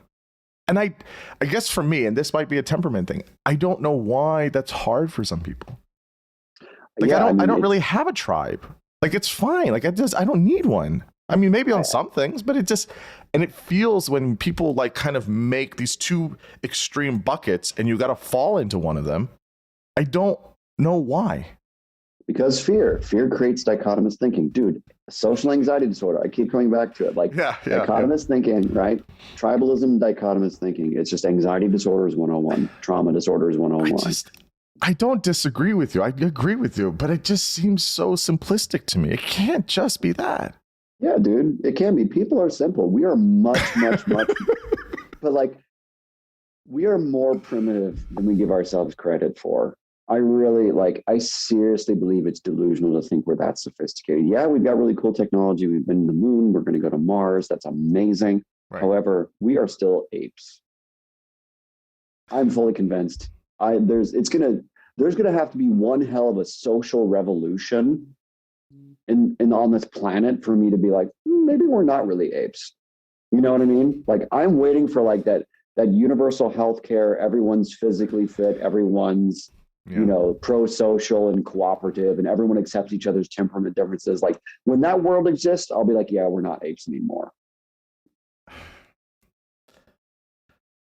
I mean, I don't disagree with you. I mean, I agree with you 100%. I don't know. We can be more than that, I guess. I don't know. Yeah, we can be, but our expectations are really fucking stupid, though. We think that because we've created a car or gone to the moon, that we're all of a sudden not going to be shit-slinging apes, when Twitter proves all day that we are. But isn't this the whole thing that people say is Twitter's not real life? It's not. And there's some truth to that. I mean, there's a lot of truth to that, actually, of if I walk outside and I go and talk to my neighbors, they don't know what's going on. They don't care about, who retweeted this or, who did. They don't care. For most people, they're hardworking people. They're just trying to do the same things most people are doing. Keep the lights on, food on the table, healthcare, education, and keep it moving and live a good life.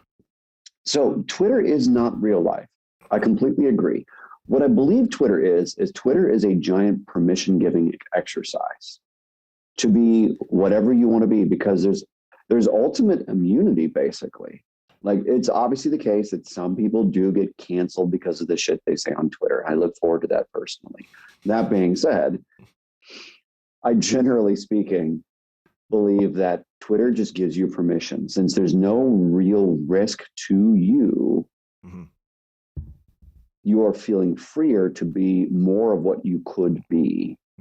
And then you're more incentivized in certain directions based upon the algorithm, right? So it's that combination of factors. Yeah, it's you're all your pure id can come out, and then you can just, don't have to suffer the content. I have a friend of mine that says, it's Twitter. Some people on Twitter sometimes can be like the kid that throws a snowball in your face and then runs inside and locks the door so you can't do anything.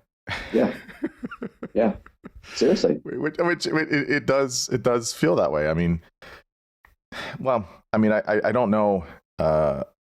Again, I guess I still go back to this idea of scalability, right? I feel like we shouldn't enforce those things. We shouldn't, promote those things of, more tribalism or more, kind of cult followings of people or, just tribalism of stuff. But sure, maybe in my mind, I mean, in some ways, it just feels like things are getting more like that, not less like that.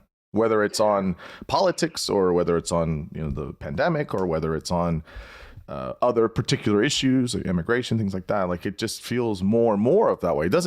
It's hard to see if there's any ground made of like, hey, wait a minute, like let's try and be charitable here. Let's maybe be a little more nuanced. Let's be more forgiving. Like it doesn't seem like we're going in that direction. But maybe I'm wrong.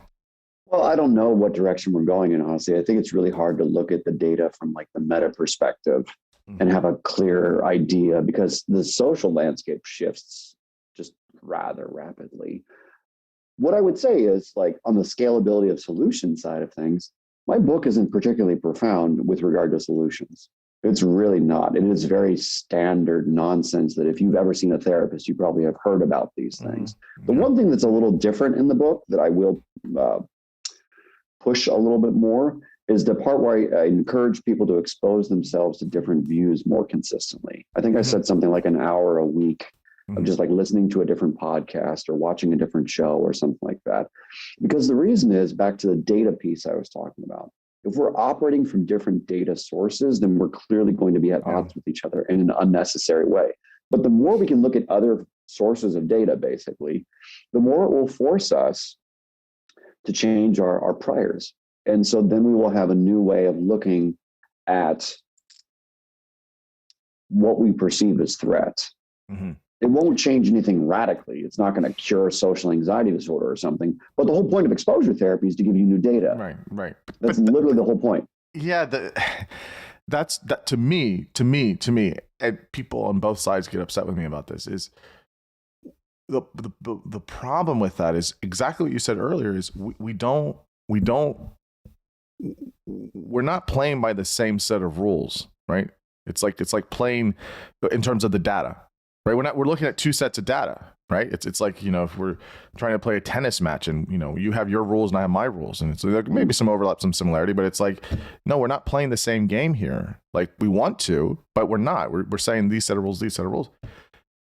And I think that just is a problem with, 110%, there are issues with institutions on the planet, in the United States, etc.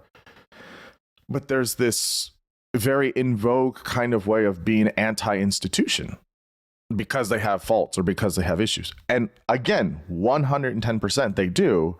That does not mean you just throw out the institution, because that's usually the governing body, or that is made up of folks like you and I and other people in the community to say these are the agreed upon this is agreed upon data that we look for. So more specifically, does the FDA, NIH, CDC, WHO, do they get stuff wrong? Yeah, of course.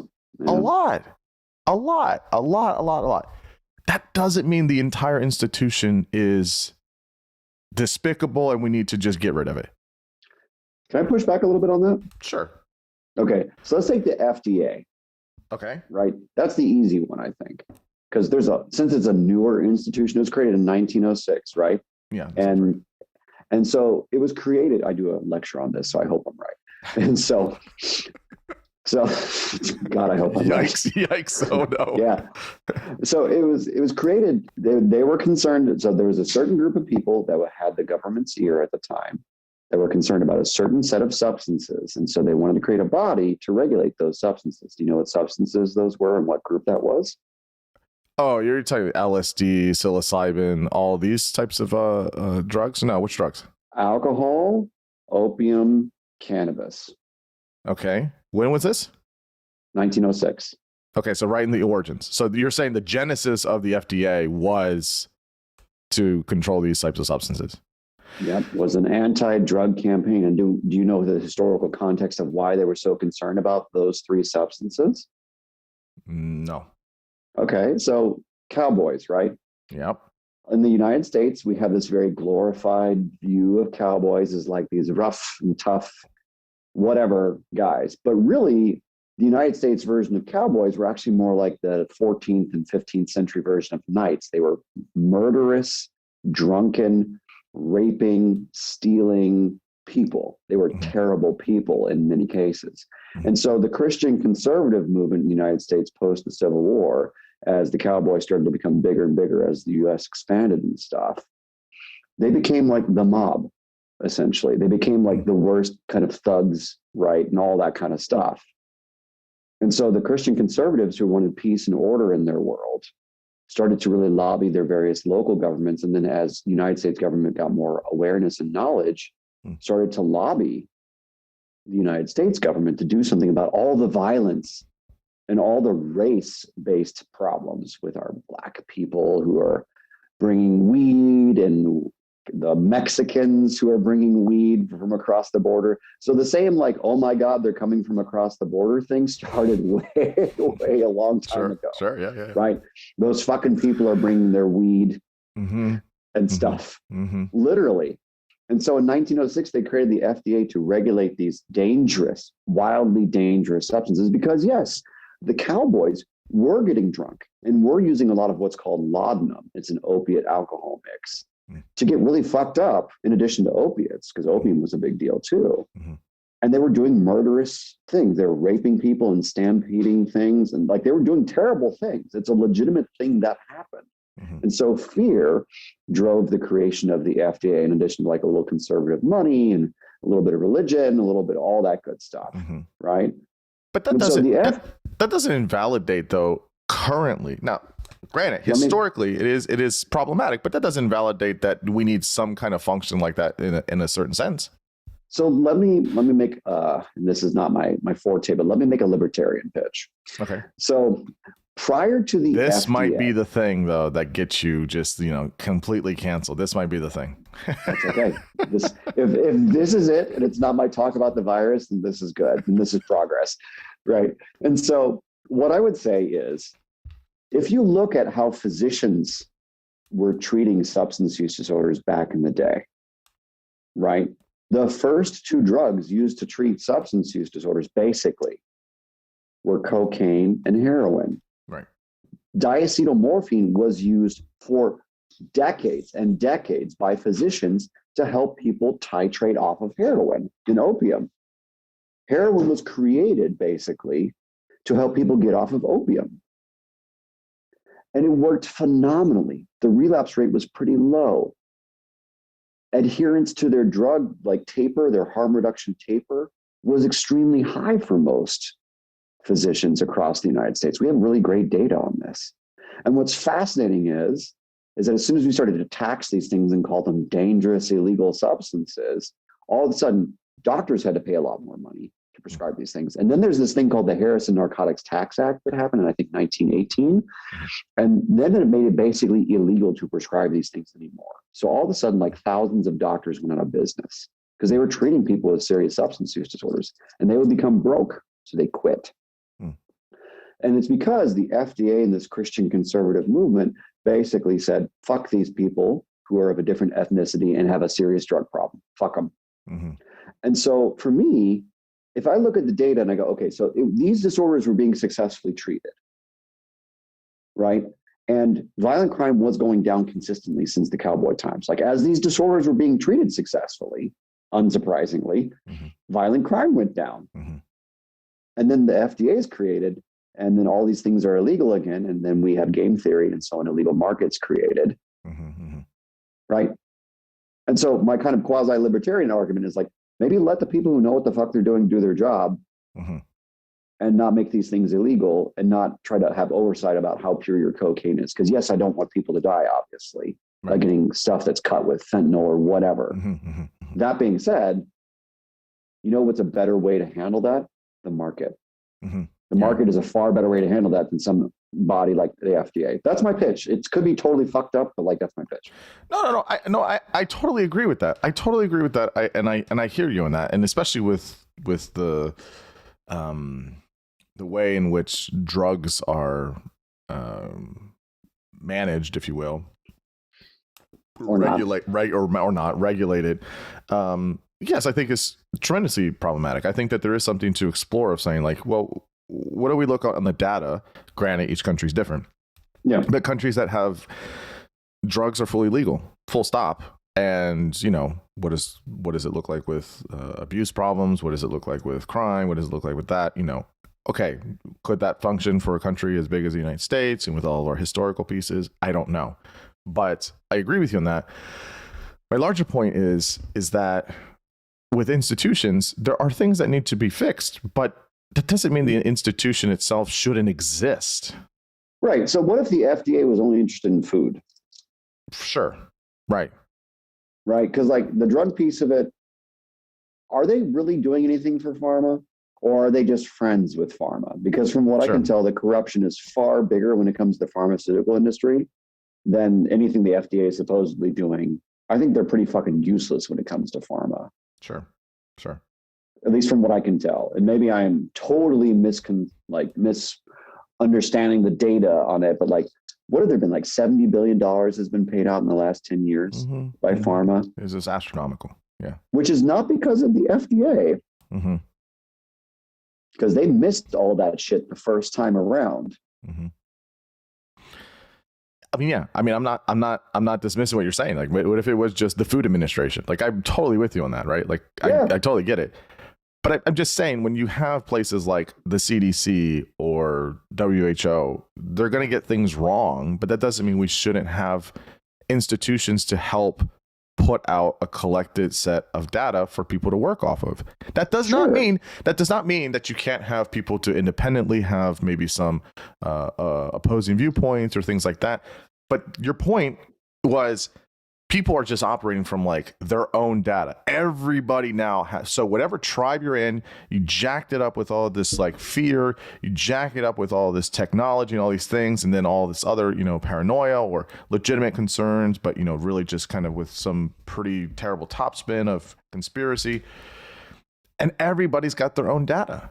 No one can agree on anything.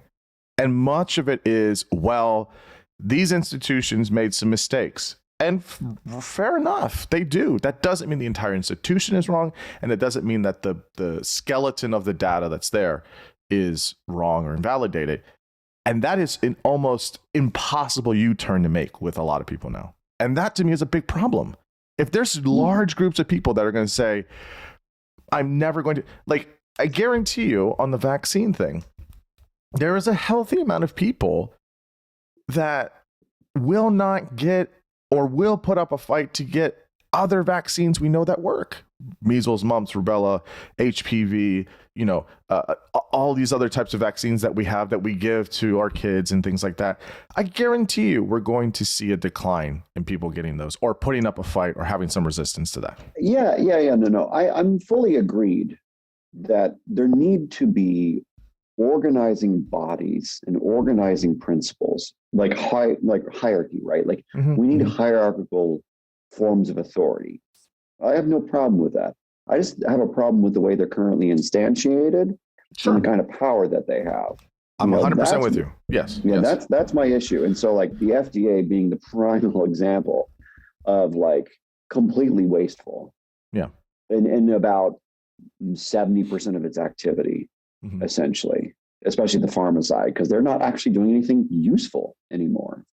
Right. And I think just as I'm going to get some heat from people for saying this. I just don't think for a country as big as ours now and as many people as we have, the answer to all of this stuff is not, well, just privatize it. I just don't think that is, I think that there can be a collaboration, but you need elements of a strong centralized federal government to manage this. It's a scale problem. And you can't have 50 states doing 50 different things, especially for something like health, whether it's physical health, mental health, preventative health. You can't, there needs to be that. Like it's just, you can't not do it with 50 different people doing 50 different, wildly different things. That's not an answer. That's not a solution. Like, I mean, it is, but it's a terrible one. I'm going to say something that might get me canceled, but I think China does this very well, believe it or not. And just give me a second. So like, one of the things I think is great about the CCP, even though I pretty much despise most of the humanitarian things that they do, is because there is this, I heard it described as like hand in glove relationship between like industry Okay. and government. Uh-huh. Like it's not only extremely efficient as a country, but like they're very good at doing things in a uniform way. Now, obviously, I understand that there is a very different culture, and there's like thousands of years of existing culture that goes way beyond the United States' measly 300 plus, 400 plus year history, right? Right. I'm very well aware that there's a cultural context in which the ethos in that nation, that giant nation, is very different than it is here in the United States. But what I think they do technically correct or efficiently, more efficiently than us, is they do have certain centralized things or centralized relationships, which make it basically inevitable that we're going to talk about things, data, in a central way. Now, do we trust those central authorities? Well, in this country, almost never, right? Whereas in other cultures, they will trust more readily, right? And so that would be the big challenge to us to do something like that. But there's something useful and effective about that. Like one of my good friends is a doctor of traditional Chinese medicine. He always jokes that he's waiting for the next benevolent dictator because, like, generally speaking, that was fairly effective in ancient China. It was like really like the job survey, I forget what it's called, like in ancient China, like that was an extremely brilliant idea where the federal state exam, etc., for like what position you should be in the government. That's a brilliant idea that we don't even fucking do, that we should do, right? But like, because it's China, they're bad. No, look, I mean, I think in terms of their systems and how organized they are, I mean, certainly, I mean, if you have a country that's very large and has 1.4 billion people, I don't really know if there is another way you could, I mean, you couldn't do like full blown democracy in a country that large. I think it would be, I mean, maybe it should be, maybe you should aspire to that, but I think it would be very, very difficult. But, you know, my claim to that is, yeah, sure, you have some cool systems that work and they function of sorts, but at the cost of no free speech. You disappear if you say something against the government. You know, they have terrible human rights issues. Oh yeah, there's a long list. On they're gaming the system with their GDP and how they're doing all these things with they're building these empty cities and manipulating currency. I mean, there's a lot of issues. We have issues too, but but I hear your point though in terms of like some of the ways in which there's an organized system of sorts, which I can definitely see that. So I think there's a better organized system. And the reason is because like right now, what we currently have, there's too much cronyism, which is like the corporations are giving you money. And so it's like the corporations have power over the government in this country. Whereas in China, it's the reverse. It is you do our bidding or you're fucked. Right. I honestly kind of prefer in some sectors of the United States. Well, it could just end up being like Russia, where it's it's like 15 oligarchs that run everything, right? And it's just it's just like, well, I mean, those are two bad examples, and we don't want to end up like any of them. But there's just problems. I guess you could say my watered down throwaway statement is there's problems with every system that you have. Yes. What are you going to do? And so, but yeah, so I definitely hear you there. So we will not get all of the things answered about institutions and other countries that do them well and, or don't do them well or things like that. But I do want to ask you about an institution that is near and dear to our hearts, which is the American Psychological Association, the APA, one of the APAs, not the American Psychiatric Association. So I guess for this bit of the conversation, I want to ask you about our world, so clinical psych. There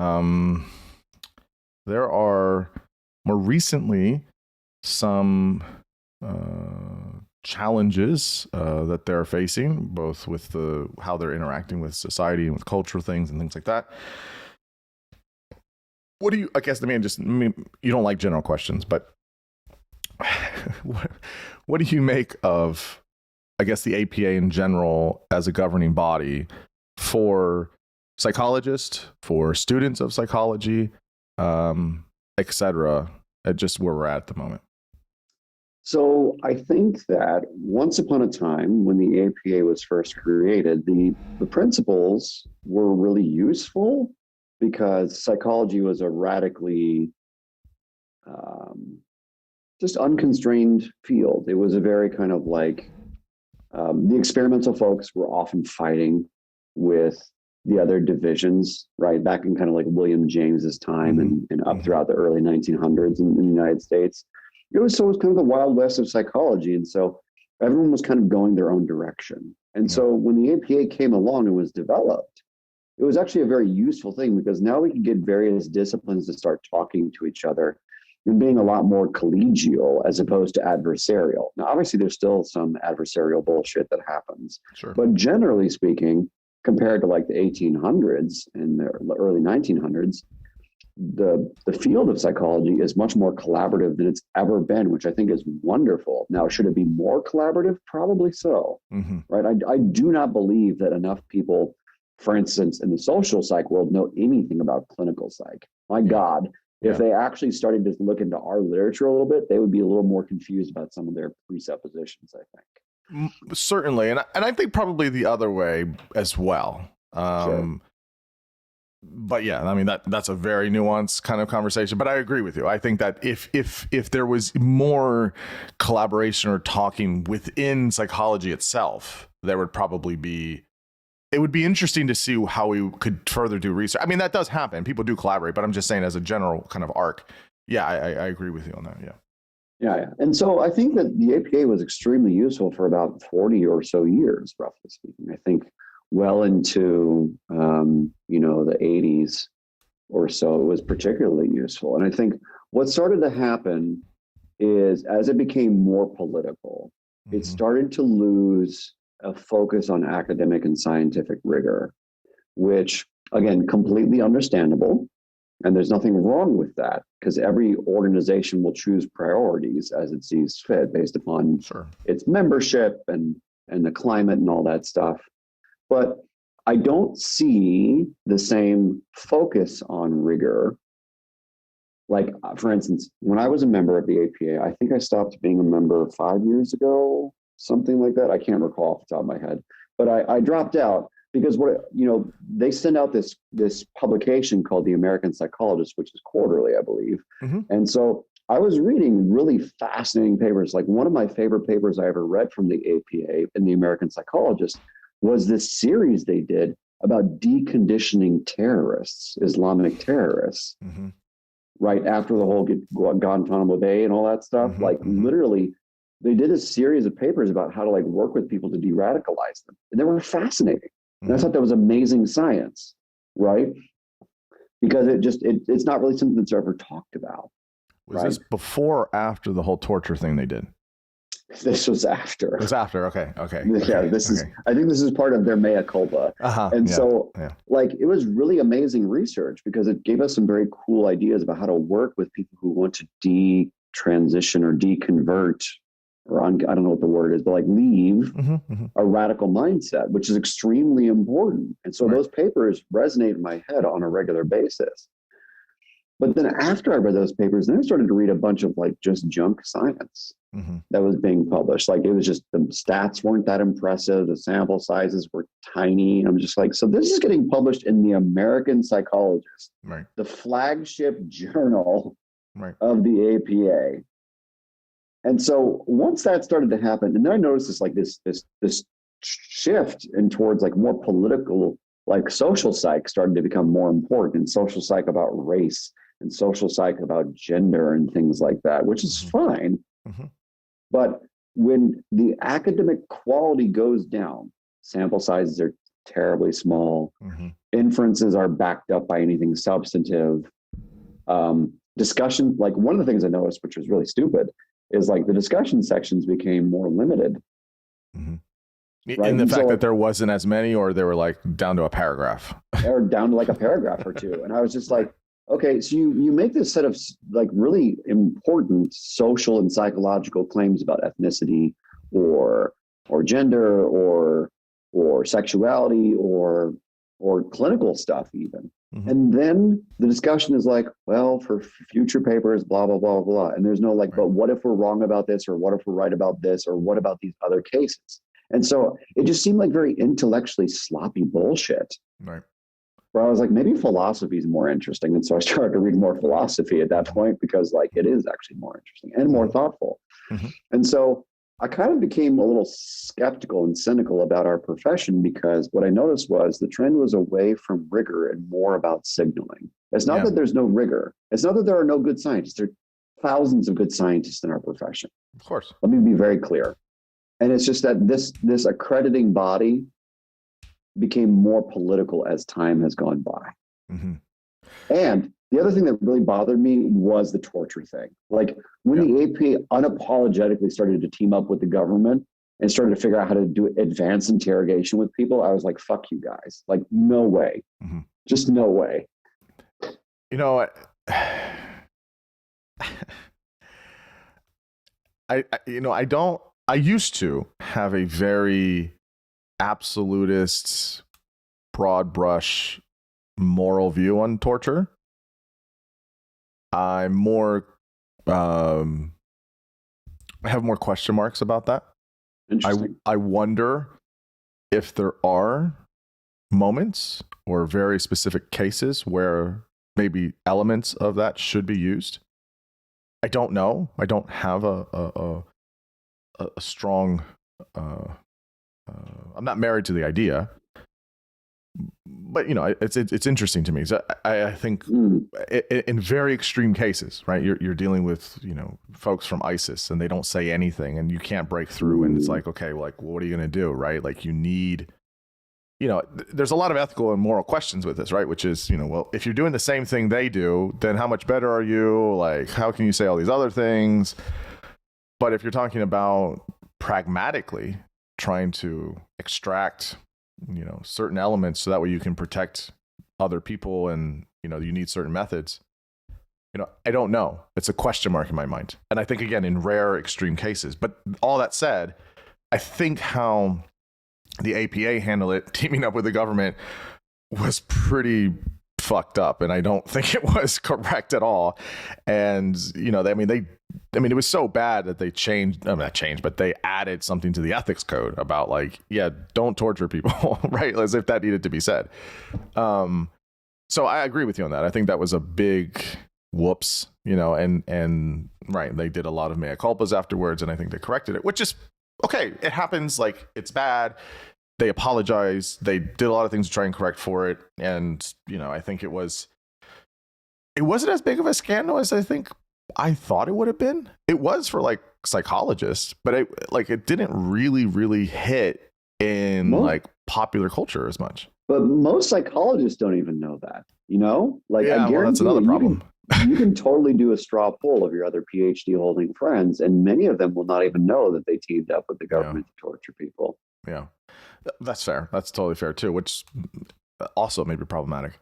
So, okay, I mentioned that because that will come up later. But so your problem was maybe some of the moral ethical things on that, and then just kind of the more of a shift towards less scientific rigor. Not that there isn't any, but less of that emphasized and more emphasis on signaling. So what do you mean by signaling? How?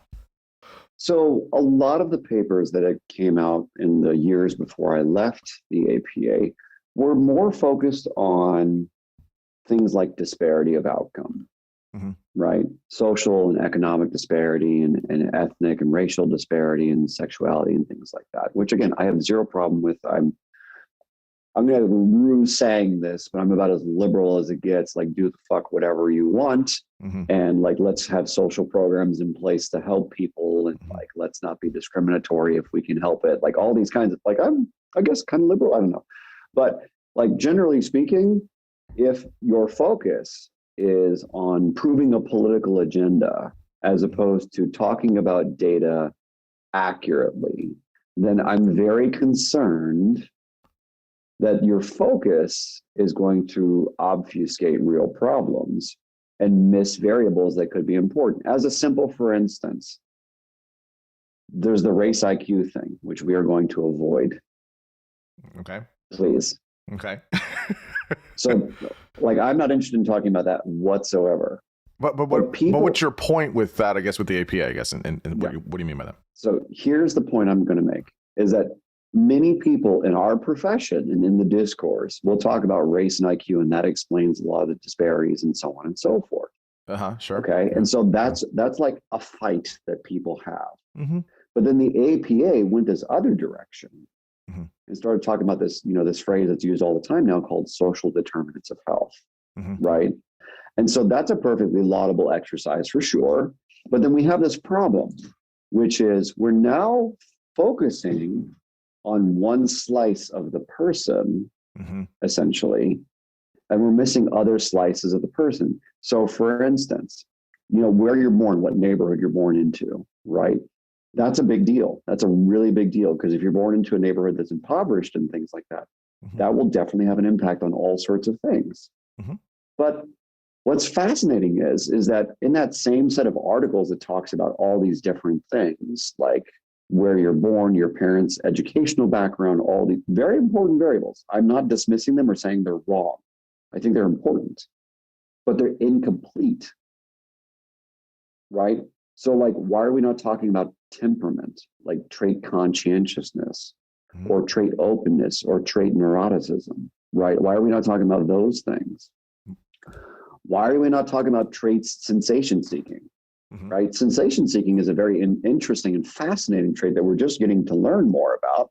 But like, maybe one of the reasons some people struggle with substance use disorders more is because they have more of a natural hedonistic tendency compared to their average fellow person, right? And so all these other super fascinating and super important things became sidelined. Well, relegated to journals like Personality and Individual Differences or something like that. And so it's like they live in one little location. Whereas like if I were the APA and if I were trying to be academically and scientifically rigorous, I'd be like, let's take everything that could possibly be scientifically useful and throw it into this special edition on this demographic or whatever it is. Like that to me seems like scientific rigor. So you don't like their emphasis. You don't like where they're emphasizing. I don't like that they're not including everything, because it's not that it's not that their emphasis is bad. Believe me, trust me, this country has just swung pendulum wise between like it's how you're built and it's where you come from and the environment is everything and your genes are everything. That's all fucking stupid. Right. But when you actually do things like a real scientist, as I understand it, you try to test every hypothesis you can possibly find. And so if you're focusing on one or two hypotheses, that's not really scientific rigor. And so if you're telling me you are the gold standard of our society and you're viewing these issues through one, maybe two lenses only, then I don't respect you anymore. I respect someone who is willing to entertain hypotheses that maybe even be wild or wrong. Like, there was a time when I was younger and I didn't understand IQ very well, right? Where I thought that was a credible thing to pay a lot of attention to. But now that I have had years of experience playing with IQ tests and see how the questions are created, I start to wonder about things like the type of things that are on these IQ tests and how they're built and how you could possibly take them to fucking Africa and try to do those things there. But that's just an aside for a different conversation. You know what I mean? But like these kinds of things are perfectly reasonable to consider at one point, especially if you're particularly ignorant. But then like, does that mean that the APA is ignorant about personality psychology? Like the most replicated thing on the fucking planet is basically the 5-factor model. So it's right. So it's not holistic. They're not looking at all the components or all the slices. Yeah. And okay, maybe the counter to that would be, well, we did that. We had years of looking at, intelligence, and we had years of looking at personality. And so now we're looking at social determinants of health, and we're looking at all that. This is the time for that. Just like APA had that, very non-political whatsoever push for all the positive papers they put out, positive psychology and all that in the early 2000s, right? I'm obviously being facetious. I mean, that was complete bullshit. That was absolutely, yeah, it was right. not all of it, but the whole campaign for it and the push for it and all the money behind it and all of that because they wanted a good story because we had Afghanistan, Iraq war, and because of who was the president of APA at the time, and blah, blah, blah, blah, blah, blah, all that stuff. Yeah. It was political. It was a complete fucking farce. That doesn't mean that there weren't a few good papers in there. And that it doesn't mean that positive psychology as a whole is garbage, although there's a lot of it is, but not all of it. There are a few good people that actually do really good science on some of those elements. Fair enough. But on the whole, it was fucking garbage. So, but maybe that's just where they're at. They're just doing this iteration, right? That's the counter. I don't believe that. I don't agree with that, but I'm just saying that's a possible counter. Yeah, I mean, listen, if it is the case that the APA is like any other organization that can get swept up in fads, fine. That's totally fine. Like we're all human. Humans run these organizations. So like, whatever, I have grace for that. What I don't have grace for is when you say you're posting a special like collective or a special collection about this topic, and it's just so narrow. Mm-hmm. Like, how is that scientific? And so if between the positive psych bullshit and then the Guantanamo Bay bullshit, and then just the ever increasing emphasis on social justice bullshit for the last 6 years, whatever it's been, on top of just like the lack of rigor I saw, I was just like, why am I spending my money and saying I'm a part of this group when they don't really do anything for me, number one. Number two, I don't need them. Literally, I don't need to be a member to do anything that I want to do. Right. And number three, why do I want to associate with a politicized organization? What does that say to my patients that I'm part of a politicized organization? Right? Like I am definitely very averse to mixing politics and science. And I get that in some sense, it's completely unavoidable. I get that everything is political, blah, blah, blah, blah, blah. I totally understand that. Right. But what I'm saying is, for the vast majority of psychology's history, being political was not near the front of anyone's mind. Near the front of everyone's mind was to be good or to make an impact or to discover something. And so that should be job one. But the fact that we now have these very activist-driven views in science in general, right? There's even a philosophy of science that's activism-oriented that I teach about. And like people think that's okay. And I don't think that's okay because it redirects your energy away from being as excellent as you can at what you're already supposed to be doing, right? It's a pragmatic argument. It's not that activism is in itself bad. It's just that it's distracting you from like really understanding what exactly is a regression analysis and how do you actually use that test, and is this actually the appropriate test, or are you p-hacking and all this kind of shit. Yeah, no, I mean 100% agree with you. I haven't been a member of APA for 4 or 5 years as well, for various reasons. Much of them are similar to what you stated. I guess let me make a clarifying point for listeners. Most folks don't know this. Even some PhD folks don't know this. The APA's goal and mission is to protect the public. That's their charge.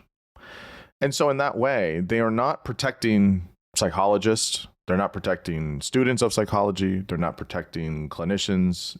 They're not, that's not their job. They don't, I don't want to say they don't care, but they're not interested in that.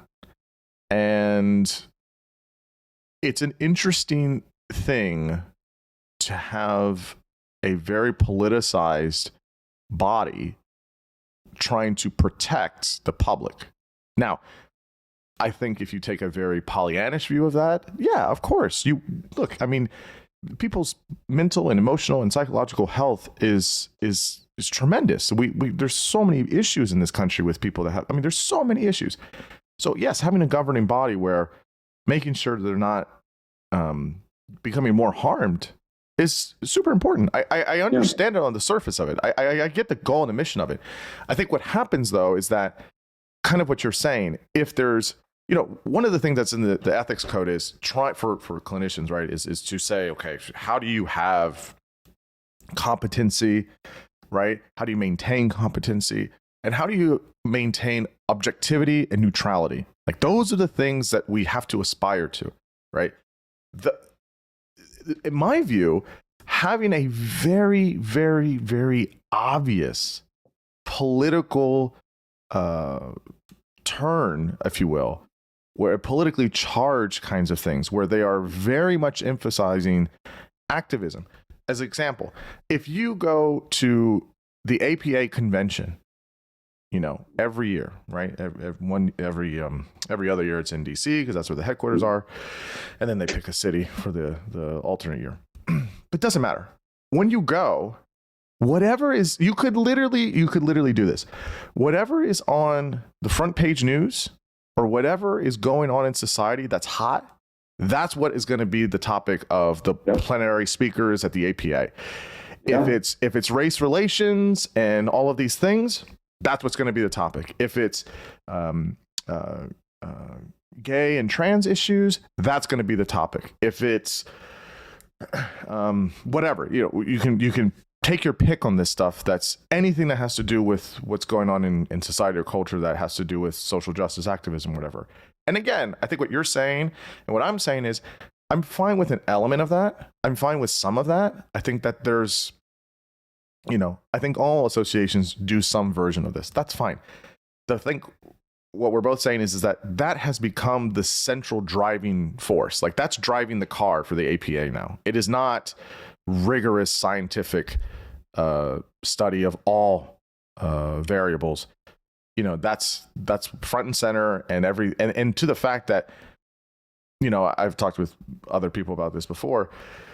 If you're providing papers that have a different hypothesis or different conclusion in these flagship journals that are going against these political emphasis, it won't get accepted. Full stop. I mean, that is unimpeachably correct. I mean, that's a fact now. Like you can't, if you want to give something on race and IQ and you want to publish that in American Psychologist, that's definitely not even getting looked at. Right. Yep. Now, again, I don't really care about that topic either, but take your pick, right? Take the 5-trait model of personality. If you want to give, how there's some folks that are, high in this, or women are higher this and men are lower in this or higher in this. And it kind of goes against what, whatever their political association, it's not going to even get looked at. It's not going to get published. Full stop. Right. Which would be an amazing finding, right? That's a very problematic thing if you're saying that psychological science is science that has to be looked at and shown to say, here's the things that we're learning about people, mental health, emotional health. But if it's always skewed towards one way, that's a big problem. That's a big problem for science. But that's also doing the very thing that they're supposed to, it's against the very thing they're trying to do. If you're trying to protect the public and you're doing that where they only get one version of something or they only get one viewpoint, how is that helpful to people? It's not. That's my problem, is it went from being an organization dedicated to being ethical, right, and helping the public by promoting quality science, right? And it shifted to political signaling for the sake of helping, right? Because for a lot of organizations for the last 10 years or so, if you politically signal correctly, then you're actually helping people because you're showing that you're on their side and their cause is just and their suffering is valid and all this stuff, which in some senses is very true and may even help in some ways. And so I get that and I have respect for that. Yeah. But what I do not have respect for is doing that while giving up on things that are extremely important for academic rigor. Like psychology is already widely contested by other disciplines. Like people think we're the redheaded stepchild of so-called science already, right? And I myself have been kind of skeptical online, as people can see, about like how junk science is in our profession. Yeah. So generally speaking, it would behoove any organization, whether it's the American Psychiatric or Psychological or whatever, APS, right? Whomever it is, to continue to stick to rigor as the most important thing. And so if the APA shifts and it goes back to being interested in rigor, like they make public campaigns about scientific rigor or something like that, then I will join. I'll give them my money again, and I'll participate, and I'll go to the convention again, because I had one of my first conventions. I went to my old man's shrink, and so I went to get continuing education with him 1 year in Boston, and so I actually got to hear one of my first really cool papers by Jeffrey Pachankis, or Stephen or Jeffrey. Anyways, Pachankis is the author. He's a big LGBT researcher. And so he's seriously and his paper was great. And I was blown away by the data he had on men who have sex with men and drug use and things like that. And I was oh shit, it's a huge problem. Right. And so I had an awesome time because the data was quality. The presentation was not political. It was just, this is the problem. Here it is. Here's the data. Here's how we did this. These are the methods. It was what you would expect at a colloquia, basically. And, I was like, yes, I want to be part of this. But then as it shifted to the data is less relevant, the implications are more relevant. I was like, okay, cool, bro. Yeah. And look, I mean, that's not to say that the implication isn't important. 100% it's important. Of course it's important. There's no point in doing data. There's no point in doing science and having data if you don't talk about the implication. But again, it's just become this shift of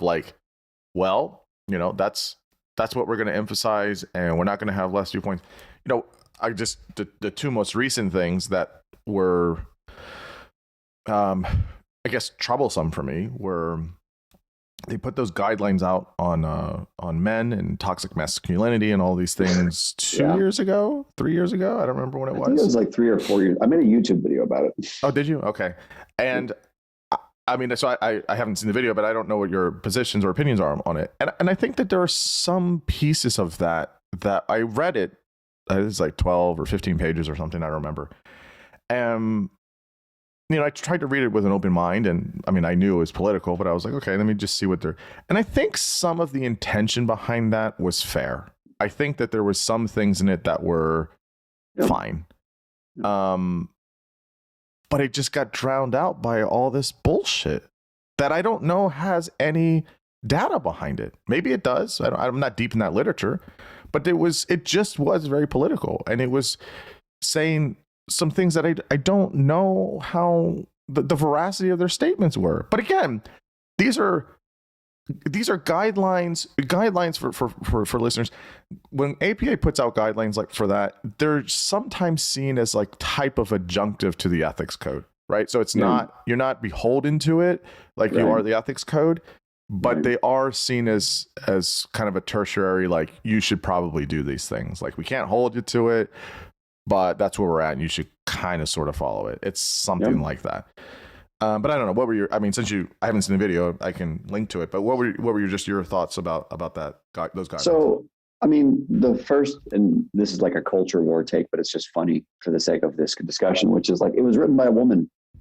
Was it really? I don't even remember. I mean, sure. Was it just one author? I think so. Okay, so number one, not that women can't write on men's issues. That's fine. That's fine. I don't have a problem with that. However, not to say this hasn't happened, but currently, if a man were to write guidelines for women's issues, I mean, it would be, full force coming out oh my God, patriarchal, blah, blah, blah. Yeah. And there's totally some legitimacy to that. Okay, so that's one thing. One person? Usually these should have I mean, maybe there was a group or there was a committee and she was just the person that authored it, but you should have a couple more authors on a set of guidelines for the entire APA. Yeah, I agree with that. I think it's a diversity of views and voices would be excellent, especially because I would welcome a woman's perspective on men's issues, because I think that there's a bunch that we don't see as dudes that they see, obviously. Sure. Obviously. So that's an obvious thing where it should be a good thing, obviously. But is it wholly a good thing? I don't think so. So that's the first thing. The second thing is there's a lot of cherry picking, and so here's what they did. They took all the standard stats about like men struggle more with drug problems, they're in jail more, and they engage in violence. Well, all these things are absolutely demonstrably true over history, right? Right. But then there's this sleight of hand that's done. It's really beautiful prestidigitation where it's like, because the culture says you should be toxically masculine, and the definition of this is like be stoic, right? So that's really stupid, number one. And then number two, their definition of stoicism is about as McDonald's as it gets, right? It's not actual. They didn't like cite Epictetus or something of that nature. Right.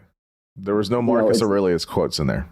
Right. It was much more like be cold and sterile was their definition of stoicism, which is just fucking like, if you are a scientific body, right? This is a publication being put out by an academic and a scientific body. And if you're going to use terms that are so badly defined, like one of the first things you learn in research methods is that you operationalize your definition and you get the best definition for what you're studying, so you're accurate. Right. And so they give you this McDonald's version of stoicism. And so I'm like, so there's no academic rigor here, number one. So it's not really stoicism that's destroying men and boys, it seems like. It's being cold and aloof. Yeah, that's bad for everybody. Right. Unless you're a psychopath, that's bad for everybody. Right. Right. And so, of course, that's bad, but they call it stoic. So, like, when you're using the wrong words and you're blaming the wrong things and you're doing sleight of hand, right? And then the recommendations were bullshit. And so, because it's just the whole thing was just a joke from top to bottom for me. I was just like, I'm so glad I left. Mm-hmm. That these are the guidelines you're putting out to the world. Well, even, yes, again, fully agree with you on that. But here's the other, so we want to talk about implications on this. So this is what really frustrated me was your guidelines, which again, it's like, it's adjacent to the ethics code. It's not at the same level, but it's just under, right? It's like, it's not quite the catechism, but it's, somewhat similar in there, right? Mm-hmm.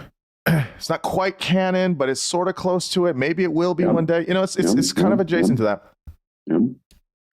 This really, I would say, almost pernicious view of not just men, but also for younger men and for boys, of saying all of these things are, you have to shed this away. You have to do away with this. You should not encourage this. All of these things. And look, granted, if you want to take the term toxic masculinity is such a loaded term, there are certainly elements of masculinity that are toxic. I think you could probably say that with females too. I don't know, right? But there's definitely a lot of that, right? This machismo, this very not respectful towards women. There's plenty of things about masculinity that historically and culturally in the United States and elsewhere is toxic. It's not right, and it needs to be corrected. Not to mention of how do we see masculinity as a type of continuum? Not all men are created the same. We're not all the same way. That's a more robust conversation to have. Right? Which didn't show up in that article. Which didn't show up in those guidelines, which was what I was kind of waiting for, right? I was like, okay, I could maybe get down with some of this. There's definitely some of it I'm just not going to get on board with. But let's I was waiting for that. And to be fair, now granted, this is the American Psychiatric Association, but obviously APA was connected with the Psychological Association was connected. We've moved towards moving for a multidimensional continuum with our diagnosis, with how we conceptualize, with how we do interventions. Like, it's not like a spectrum continuum multidimensional framework is foreign to APA. We do this in other things. So the fact that they couldn't do it on this really bothered me. But the point about it was that how do you have, so it was this, everything that was traditional was toxic. And I don't think that's true.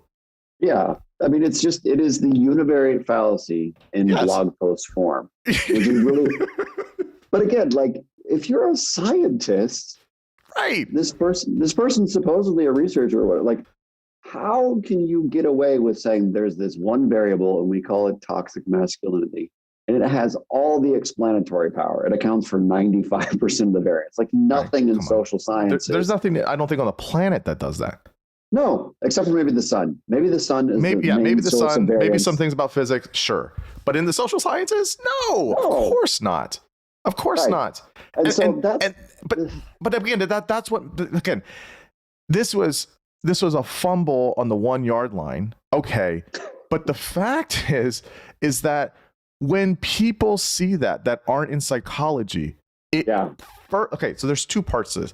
There's the one part where people outside of psychology, or for people inside psychology that know better, they see that and they say, I don't want anything to fucking do with this.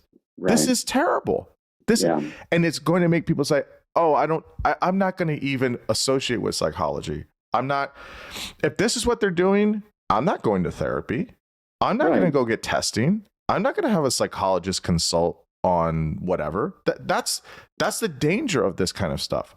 That's the first thing. And then the second thing is that if you have people that buy into this, and there certainly are plenty of clinicians and psychologists that do, those are the guidelines of how to see men. That's problematic. Like if you have a client that's for testing or for therapy or for consulting, and you're viewing it through a very, very myopic view of masculinity that is only univariate, and that is not how it actually is, that is harmful, right? Which goes against the very thing the APA is supposed to be doing. They're supposed to protect the public, not unintentionally harm them with pernicious and myopic guidelines that come from one type of ideology. So, I mean, again, this is the stuff that like will really like get me really worked up, because obviously it's my field, it's your field, like obviously, but it's even more so than that. It's the implications that it has, which is just obvious. Like they're doing the thing that they're trying to say they're working against. Yeah. I guess the second piece on this was the apology they put out. I think was it less than 6 months ago. I think it was in the fall of 21 or whatever. Where maybe there was things behind the scenes. I don't know the whole story, but they put out this public apology that was, I don't know how long it was, basically making a blanket statement of apologizing for psychology's racist history. And all of their potential indiscretions and their history of, I don't know if the words white supremacy were used in the pamphlet or whatever it was, but I can't recall.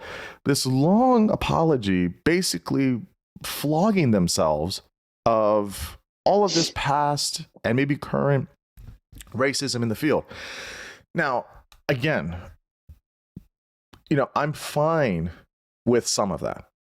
And listen, psychology, like any other field, like any other discipline, has its skeletons. It has its dark chapters. Most, I mean, when you look at the history of eugenics, now granted, from 1870 something to about 1930, 1940, everyone was a eugenicist of sorts, or anyone that was doing science. I mean, that was a kind of standard way of thinking about things. And it was complicated because you're working out of ignorance. And so people didn't know a lot of things. But regardless, it was still terrible, right? I'm not excusing any of that by any means.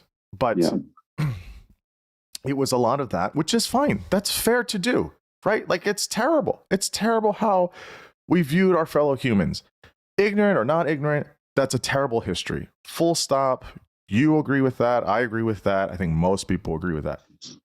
The problem with the apology was not that they were trying to, apologize for those things. It was latent with, or maybe even latent, is more manifested with all of this ideology of we're horrible, we're continuously horrible, we'll never be good enough. We hope that we can, people can forgive us. And it just was like over the top.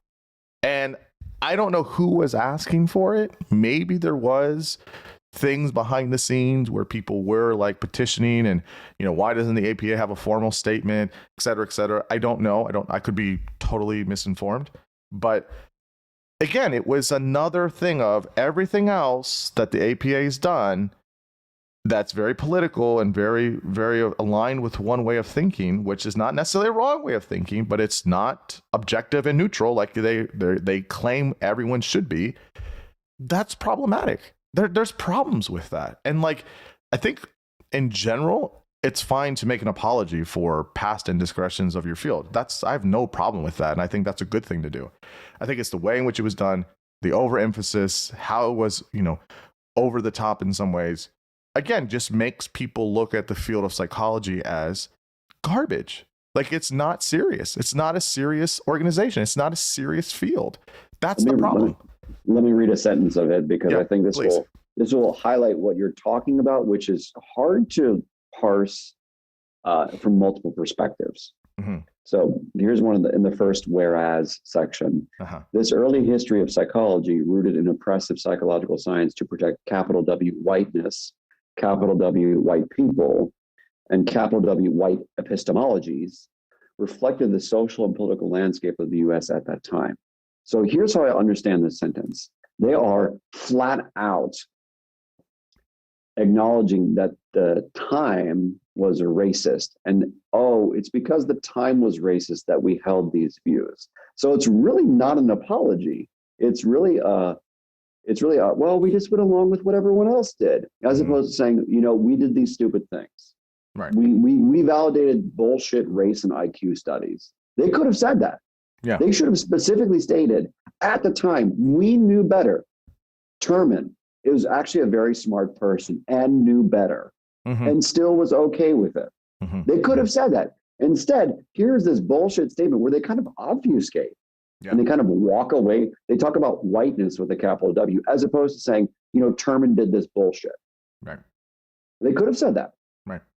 Right. And so that's why I have a problem with it. It's not because the apology is not necessary. It's not because they certainly haven't instantiated certain norms that are problematic. Yeah. The point about eugenics, I think, is hilarious, simply because specifically, here's the definition they use.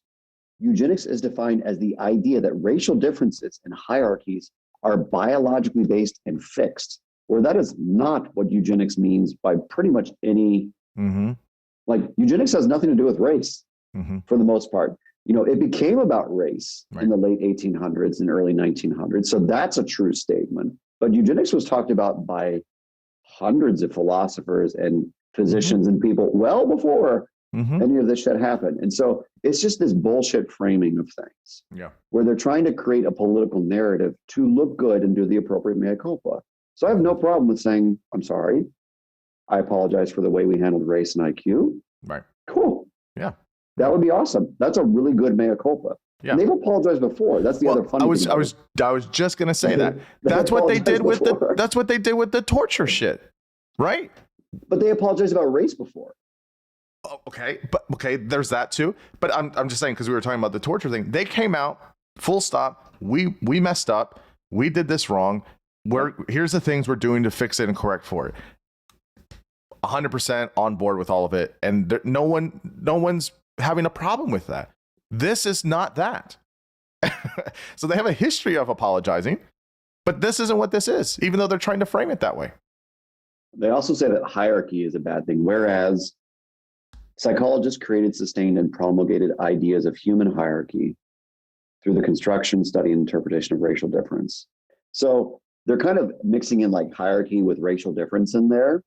And like, listen, I get it, especially when it comes to like IQ. There was definitely a hierarchy that was existed, and it did permeate psychology, psychiatry, the military. It so many different organizations, thanks to us studying race and IQ, definitely. There was a hierarchy that was instantiated, but a hierarchy is not bad. It's never been bad. It's a natural phenomenon of life, like gravity. Yeah.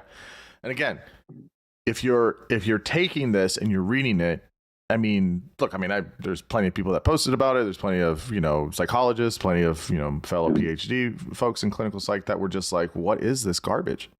Yeah. And, I don't even think everyone accepted the apology. I think some people were like, this isn't good enough, or we don't accept this, or, it's just, Honestly, Again, I don't think it's good enough. I think it should be, these are the specific bullshit things that we did. If they publish that, I will retweet the fuck out of it all right. day long. Sure. Yeah. Because that's fair and that's specific and that's meaningful of sorts. Yes, we did this. Right. Yes. Right. It's not. But that's not what this is. And I'm not sure of the origins of it. Again, I don't know. Yeah. I don't but know. again, I make all these examples because it's problematic. As I said earlier with the other guidelines, it's really problematic how politicized the APA is. And my worry is that if any layperson is looking at that, I mean, that's not confidence inspiring.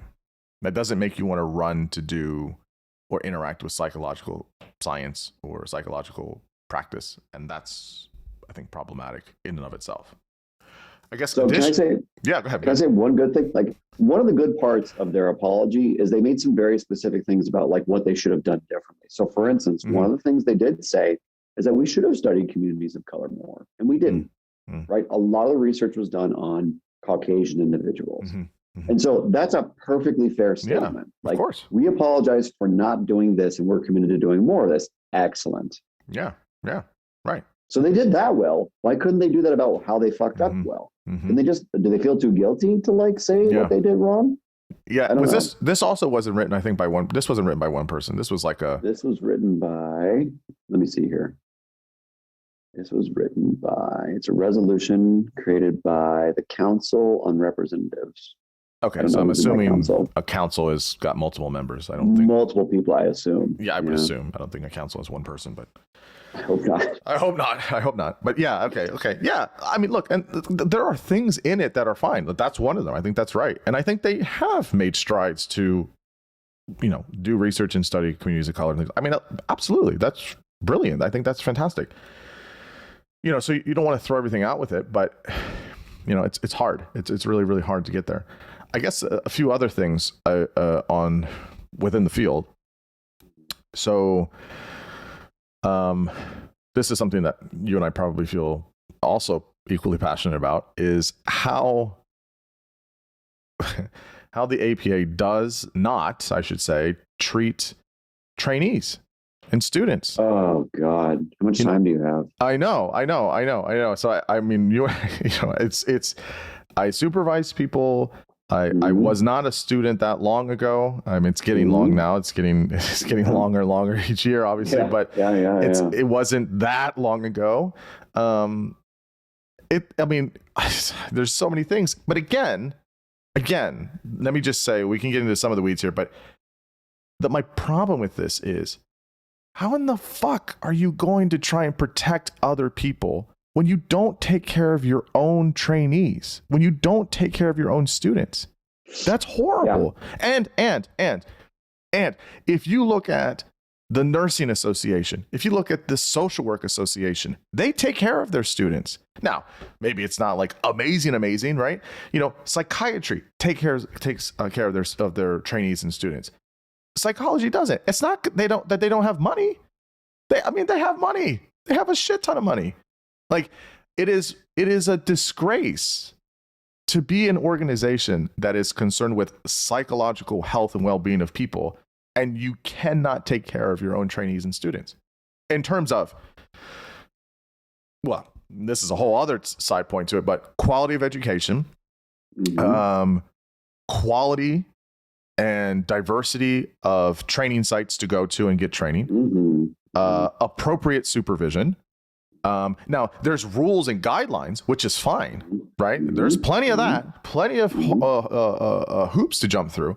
But qualitatively, there's no quality assurance there. There's nothing to try and see what's there. There's some of it, but it's not in the way uniformly. There's too much, I think, variance. And then primarily, if you're doing, so maybe some people don't know this, if you're getting a PhD or a PsyD, which is 4 to 5 years as a program, as a doctorate program, your 5th year or 4th year, whatever, your last year, 4th, 5th year, is a year-long internship, which is 2,000 hours, 40 hours a week. It's a full-time job, et cetera, et cetera, et cetera. I think the median average of somebody that is on a psychological internship, which again, this is your 5th year. You need this to get your degree, to get your diploma, right? You've done coursework, you've done comps, you've done dissertation. This is the last hoop to get your degree. I think the median average is $22,000 a year. Maybe. Is it 17,000 still? 18,000? It's around there. In what states is that salary livable? Right. Look, if you're in a metropolitan area, DC, Baltimore, New York, Atlanta, San Fran, LA, Chicago, Austin, any major metropolitan area, how can you, that's below the poverty rate. Right? How can you, and you're gainfully employed. How can you live off of that? Right. I know. I mean, that's a complete disservice. So you have so by the time somebody gets to their degree and they want to start working out in the field, right? They get their postdoc hours or whatever, they get their licensure, all these things. By the time somebody is an early career psychologist, they're completely burnt out. Correct. Completely burnt out. Correct. I mean, again, these internships are essentially, I don't want to say indentured servants, but most people are not working 40 hours a week on an internship. They are working 50 plus. And they can't even count all of those hours. Correct. And they don't get paid for those hours. When I was on internship, I was doing 10, 12-hour days. Easy. 6 days a week. Right? Anyways, there are issues. So why is this the case? Why do you think this is the problem with trainees and students, and why do you think it persists? I think it's partly the APA and it's partly academia more broadly. I think that one of the problems is this inflation, like this overabundance of people who are entering into the profession and into graduate programs in general. Mm-hmm. And so, there shouldn't be scarce resources, but there are scarce resources. Right. And so because there are scarce resources, fewer people get less. And I think that's just an academia. Like people are admitting too many people into graduate programs. I seriously believe that there should be more stringent admissions criteria for a PhD or even a master's program. Is that because of institutions? They just need the money. They got to pay the bills. So we're just we're gonna make everyone. We're gonna get everybody in here. We're gonna accept more people, and we're gonna pay our bills. To keep the institution running. Is that a big part of it, or is there something else? I'm 60 to 70% convinced that the financial incentives for the institution is a bigger driver than student quality, clinician quality, things like that. Which again, why are universities businesses? Yeah. I've never understood that. I don't think of my kindergarten as a business. Yeah. Right? I can't imagine my kindergarten teacher thinking about her overhead. Right. You know what I mean? Right. That just seems like so anti-education to me. So why does that fucking apply to graduate students? Right. That makes zero sense. Yeah. And so I think that we have a philosophical problem in academia more broadly about the whole purpose of education and why and how it should be funded. Yeah. That's one thing. And then I think the APA is just straight up negligent on this cause. I saw a paper yesterday by someone who's from the APA about the issues of this. I retweeted, I forget her name. But, it's a quality paper and it really talks about the problems and, future directions. Maybe there's a little bit of optimism, but the APA hasn't really done anything useful about this problem. They've let people write papers about it. And they've created early career psychology committees and things like that. But that's gone nowhere. Where's all the money that the APA could be giving to subsidize programs, right? If they really give a shit, why don't you put your money where your mouth is? Right. But they don't do that because they'd rather have everyone have giant salaries, like the federal government. Let's keep everyone's salaries good. Let's fuck the common person. And that's just disgusting. You say you care, but you don't actually put your money where your mouth is. You say you create fellowships and scholarships, and that's true. There are some scholarships they create. There are some grants they create, but they're tiny. Yeah. No, it's a very small bucket of scholarships that are available.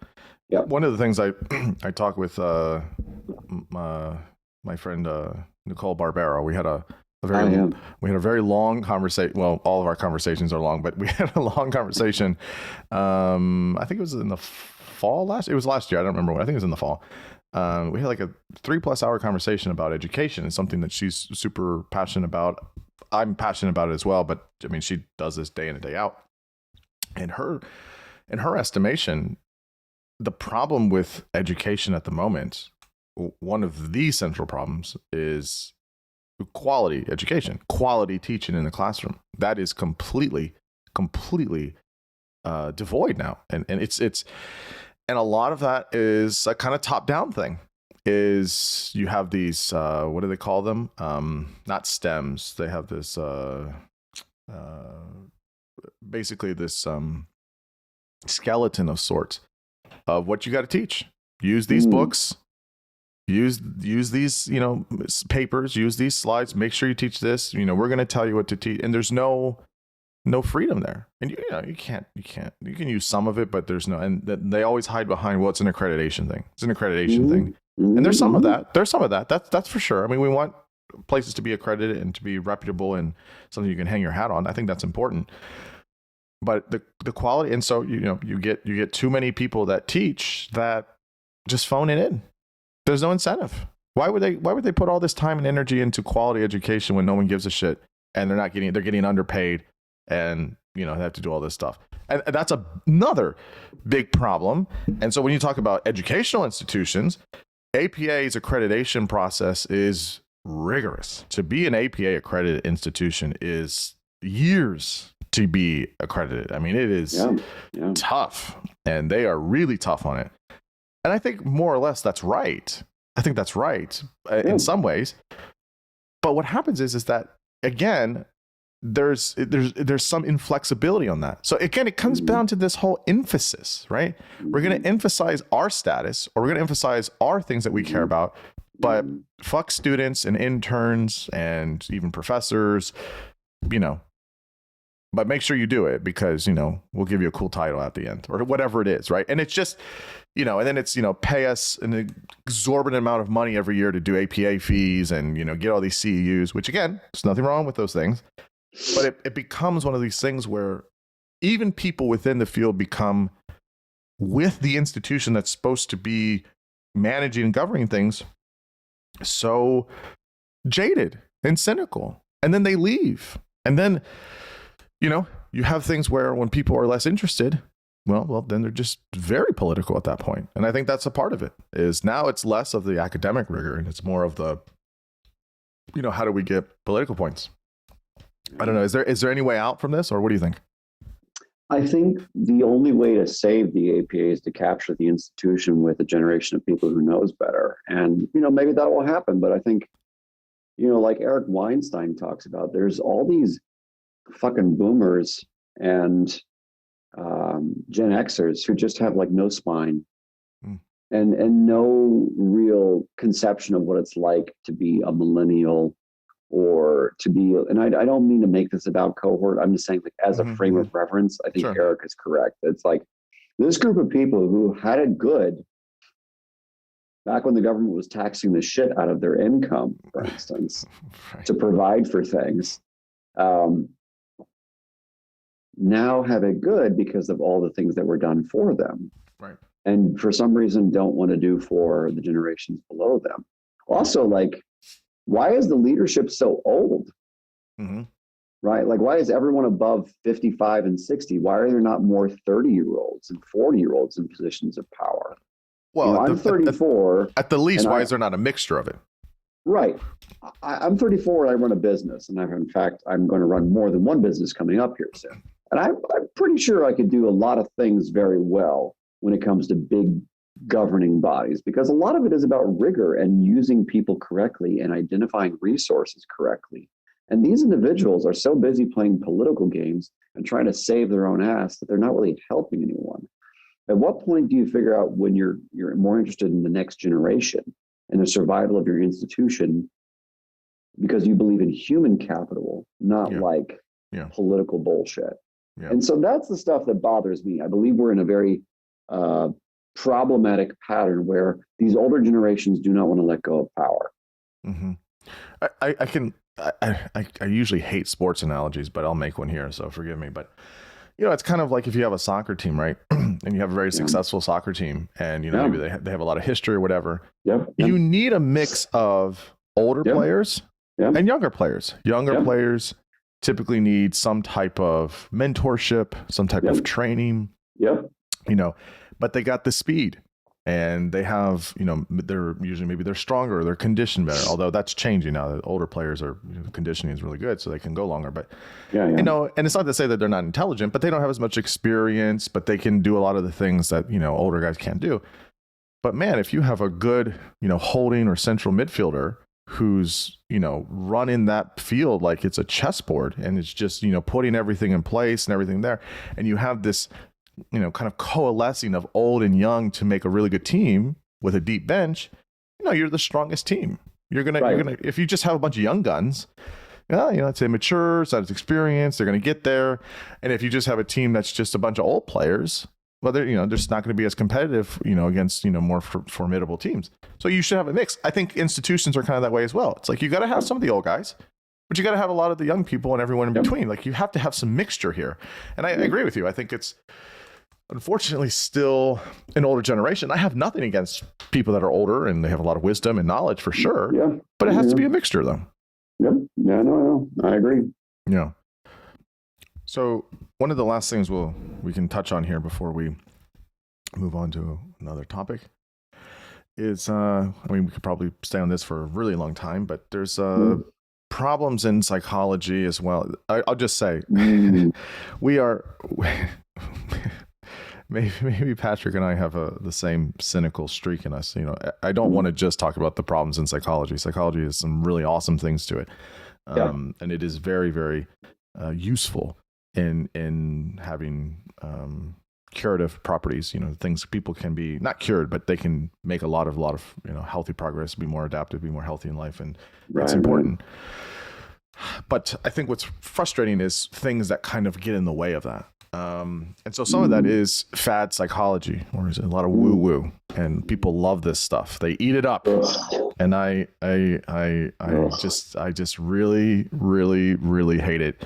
There is such an industry for this fucking bullshit. It's insane. It's insane. From podcasts, again, I have my own, right? So I'm not trying to shit on podcasts in general, but there are so many bad ones. There's so much stuff on Instagram apparently that's just like super influential. And then there's the whole self-help. Again, we're talking a multi-million-dollar industry now. Now, when you go to a bookstore, they have, thankfully, it didn't used to be this way, but they have the psychology section, which is like one shelf, and then they have like 20 shelves of like personal growth, is what they call it, and self-help. And it's depressing, really. This is what it is for me. It's just absolutely depressing. So we have things like, let me just pull some of these out here. So we have things like love languages, which is fucking ridiculous. Emotional intelligence, again, not validated. Grit, which again, I actually think Duckworth is pretty cool, but I think she's really conceited to saying like, you know what, maybe this is just conscientiousness with another name. Like, I think she kind of gets it. So she's cool actually, because she can take some of the criticism, but that kind of had its own thing and ran with it. I know self-esteem was a big thing for a while, and people love talking about self-esteem. And then we have I think this is probably the most researched topic ever in the history of psychology. Like, I'm not even exaggerating. The amount of money and research and papers on implicit bias is insane. Like, it's the most, you would think this is like, the holy grail. Like, we figured this out. Like, people just threw so much money at this stuff, implicit bias. And there's so many of other things. I guess here's my question here. Is it, again, maybe I'm just trying to find a deeper meaning and there isn't one, but like from two perspectives. A, why does psychology fall for this bullshit? And B, why do common people fall for this bullshit? How can I read this and you read this? And this is, again, I could have done this 15, 20 years ago before I had a master's degree and say like, yeah, this is bullshit. Like, I don't need a psychology degree to know this. Why are people falling for these 2-bit, one-dimensional snake oil shit? Why do people fall for this over and over and over again? Like, it's just, you just package it differently and it's the same thing. It's like, it's this like use of language that's either like steps 2, 3, 4, and this is how you get this, or it's the really flowery language where it's, you know, using all this stuff to be like scientific, pseudoscientific, and it's not really saying anything fucking new that we've known about for 60, 70 years. Yeah. Why are we falling for this? So you asked about why is society falling for and why is psychology falling for it. And so let's talk about self-esteem, because I think that's probably my favorite example. I don't really, I definitely rag on those other things in my Twitter feed a lot, but I haven't spoken much about self-esteem. So let's talk a little bit about that. Sure. So I think that society falls for research and talk about self-esteem because it's just an intuitive idea that I think that has been born out of philosophy and religion and pretty much every sector of society. I mean, you can look back in, you know, old Taoist texts and you can see things related to concepts like esteem. It's not nearly the same because their concept of self didn't exist. And, you know, it's not that the concept of self-esteem in and of itself necessarily is not intuitive, because it's extremely intuitive. It's because it's intuitive, we now have this this confirmation bias thing that we get into because it's intuitive, right? We all think that we have a self, number one.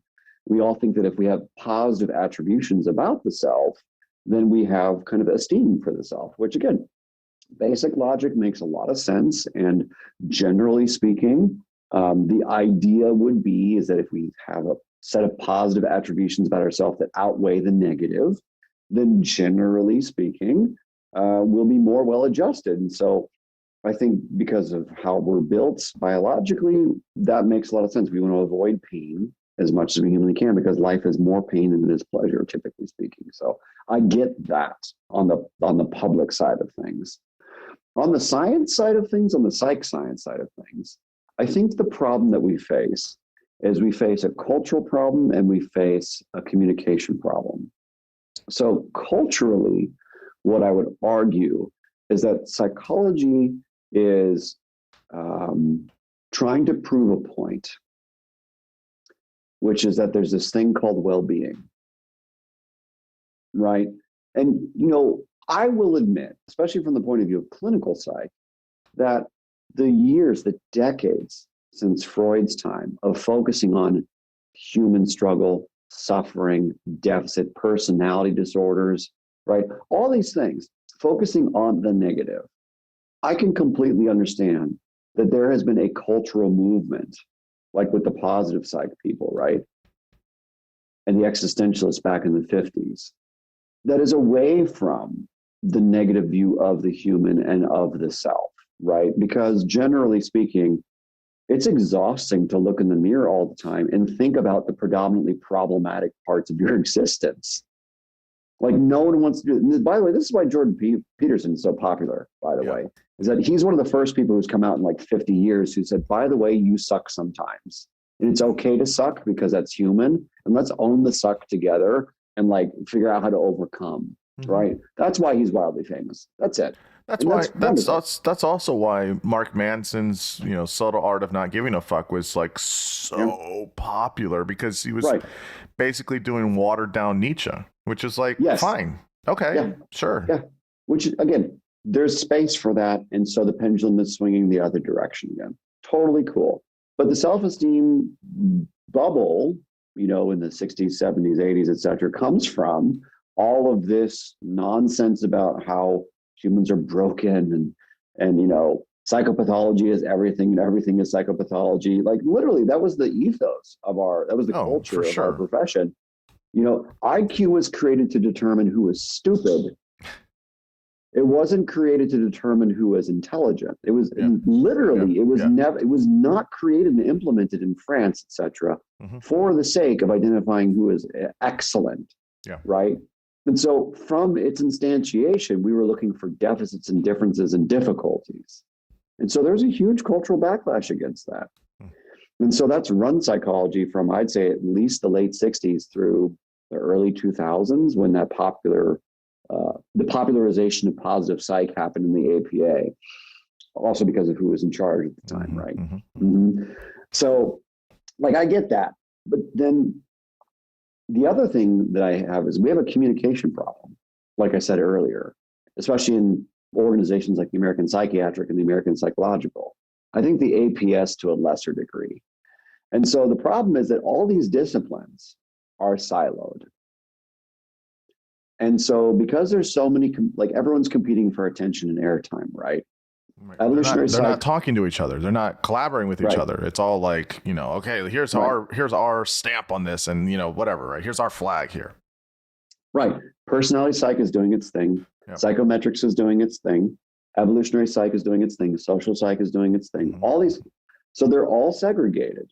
And in some senses that makes sense.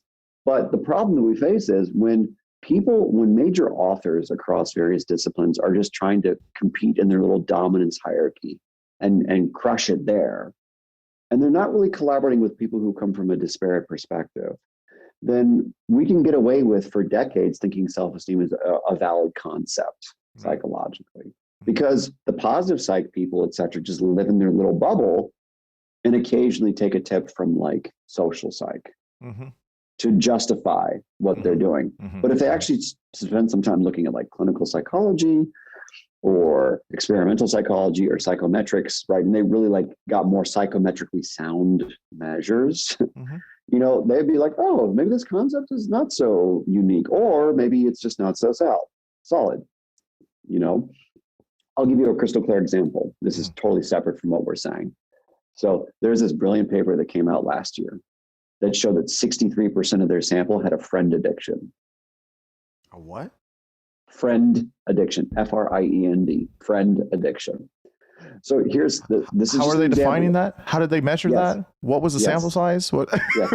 So the sample size was like 600 plus people, so it was pretty robust. Okay. But what they did was, they were trying to kind of thumb their nose at the smartphone addiction people. So what they found, here's what people have been doing to verify various things as being addictions. So they take the 11 DSM-5 substance use disorder criteria, they make a measure out of it. You know, in the last year, how much have you experienced this, right? And so they swap out the drug word and they put in phone. And so now we have smartphone addiction, right? You're scratching your head because you're like, yes, I know. And so these authors, just to show how ridiculous that concept is they did the same thing, but they replaced the smartphone for the smartphone addiction measure, and they put in friend. And so like 63% of the sample had a friend addiction.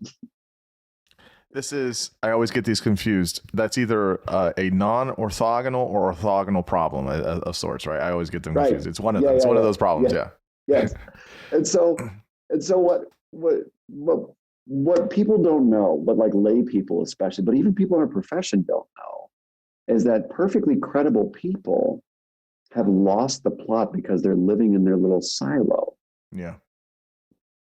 Because they're not getting feedback from psychometricians. Like any psychometrician would look at you and go, what the fuck did you just do? Yeah, exactly. Yeah. Right. But if you're living in your little world of like third-rate clinical psych or social psych or something, and you don't have outside influences going, what?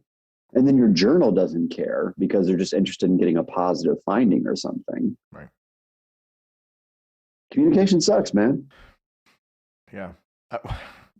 Well, I think it's a good example because that is literally true in every subset of psychology.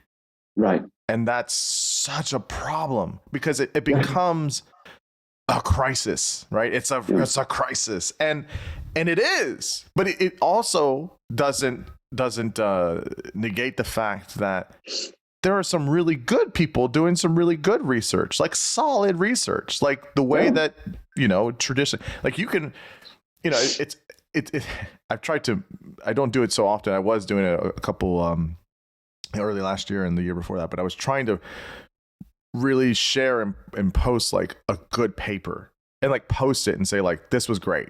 There's a few little things here and there, but this is a good paper. Like this is, and it's not like a one-off, right? There's people that do that. There's people that do good research.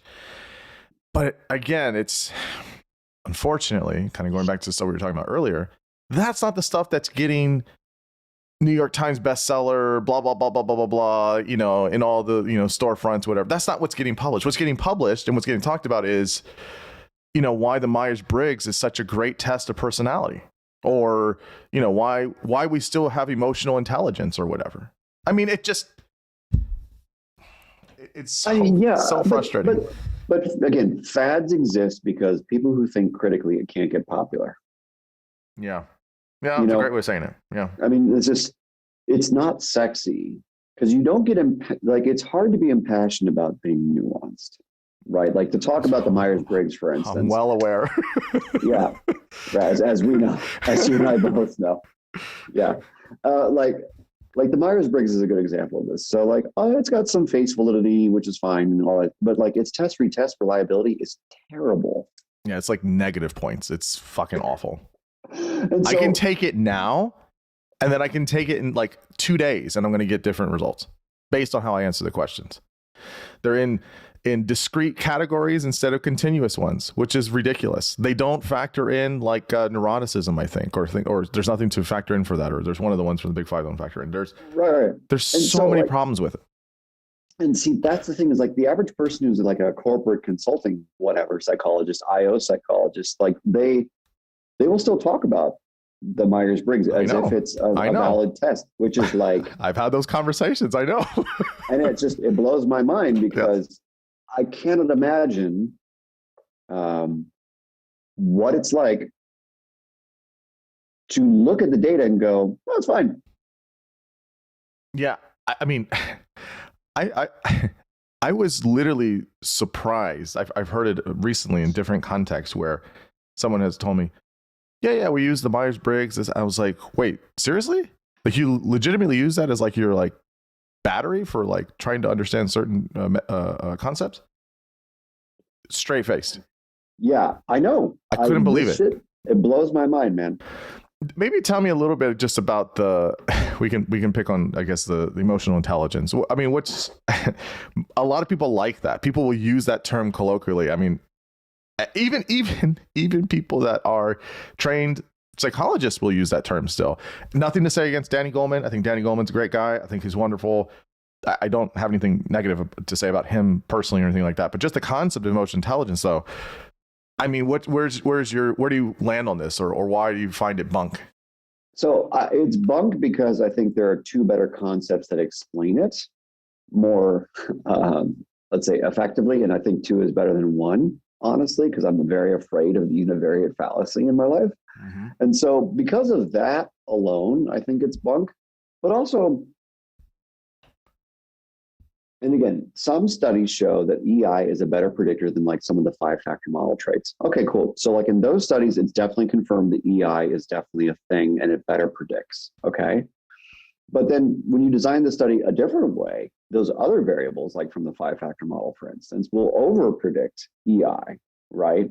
Like agreeableness and neuroticism and things like that, right? And so for me, it's like, I prefer to use a more complicated understanding of a person when we're talking about like a scientifically valid concepts than to talk about like one variable that predicts all sorts. Like a self-esteem can predict there are tons of papers, hundreds of papers about self-esteem that shows that it correlates and predicts so many things. Mm-hmm. But when you finally pull apart what self-esteem actually is, right, then you have a more interesting and actually helpful way of operating with people. Because self-esteem is just this amorphous, useless concept, basically. But when you break it down into very useful, actionable things, right, like theory of mind and empathy and all these kinds of things. And you break it down into like perfectionism, because there's two types of perfectionism, right? Mm-hmm. And so when you start to talk about these things that are actually like more nuanced, and you can actually leverage them, you can use them, you can work with them, because you can't work with self-esteem. You can't say nice things about yourself. All the research on positive affirmations is basically crap, Mm-hmm. right? Mm-hmm. And so you can't just like try to change your view of yourself. You have to look at little things that are manageable and do something with them, right? And so that's why something like self-esteem, for instance, will be useless to discuss. You know, that's why emotional intelligence is the same thing, because emotional intelligence breaks down into like multiple 3 or 4 things probably. Mm-hmm. And so I'd rather address those 3 or 4 things right. than this macro concept, which basically does nothing. Right. Yeah. It's basically looking at like the main thing we want to call something, but it doesn't really tell you anything, because all the 3 or 4 things that it's trying to point to, you could just look at those things individually and you'll get a more accurate description of something. Right. Like IQ. It's an easy example, right? So IQ, everyone knows, has multiple sub-factors to it, right? And so when someone scores lower on an IQ test, okay, that says something, but like, where are their relative strengths and what are they doing well on, right? Maybe their working memory is good, but their processing speed is low, right? Right. And so those nuances matter a great deal. For some reason with EQ, who gives a fuck? Right. In corporate language, that's all that you talk about. Do you have a low or a high EQ? When it just tells you nothing about the person. Right. So I obviously agree 100% with you on this. Is with intelligence, our intelligence quotient, IQ, the number is useless if it is not, if you don't have within each subcategory, if it's not unitary, right? Mm-hmm. So if it's too disparate. So for example, if my IQ is 125, which, I'd be 3 standard deviations from the mean or whatever, right? It's not that, but right. I'm very much in that 68%. But, okay. But if your processing speed is like 140, right? But your VCI, your verbal comprehension, is like 91. Your IQ of 120, whatever it is, tells you nothing. It tells you nothing. It's not an accurate description of your intelligence. What you would do is, unless you're using the global ability index, if we were using the WAIS, what you would do is you would just talk about each category. Look, this person's actually kind of, it's a relative weakness for them, their verbal abilities, but maybe it's a strength normatively, right? Average, above average is fine. But their processing is nuts, right? And that's a relative strength for them if you're comparing against all their other abilities. But and it's a normative strength, right? Compared to most people. Again, you saying that you have an IQ of 120 tells you nothing, because you're like, oh, well, this person's a genius, they're smart, but they basically have a 10th grade reading level or something, right? It's just like, right. That doesn't tell you anything. So much to your point, people try to operationalize EQ or whatever it is and give a number. It's like, that's garbage. Like you have to just talk about the individual components of it, as opposed to just right. It's last thing I'll say about this is that it's the same thing with like implicit bias. We can't define implicit bias. We don't have a working definition. We have no idea. We've done literally thousands of studies on implicit bias. No one agrees. No one knows what the fuck they're studying. And you can't operationalize it. So how are we able to say that's your implicit bias? One of the last big papers that Scott Lilienfeld wrote before he passed last year is, I think it was a couple years before that, but it was one of the last like big ones, I think, is he wrote this really nice paper on microaggressions. And I saw that. Yeah. It's a great paper. It's a great paper, right? Like, I mean, I'm not like, I'm not standing here for Scott Lilienfeld, right? I think he was a great researcher and stuff, but he basically just said like, look, it's probably a thing, but we're just using it way too liberally. Like, we have got to pump the brakes on how much we're using this, how we're just using it in society and colloquially. And like, there's a lot of question marks on this, and here, and very judicious in how he was trying to discuss a concept. Like, he wasn't just saying it doesn't exist. Okay, yeah, sure, that's fine. Like, maybe sure. But like, you can't just say somebody, blinked a few times and that's a microaggression against me because of some implicit, we can't say that. And when people say that, and then if you deny it, the funny thing so I've denied this, right? Like, I'm not sure that's what that is. I don't know if we can really do that. I'm the one that's told that maybe I'm racist and I don't know it, or I'm a bigot and I don't know it. Again, I don't do that stuff, but excuse me, like, I mean, right? I'm the one that's like read the research on this. People talk about the IAT. I've used that test in neuropsych batteries. Like, I've used that test. Yep. Like, it's hilarious where people try and they read a Vox article for 5 minutes and they're like, and let me tell you why. I'm like, come on. Like, that's not how this stuff's meant to be used. And that's how it gets, the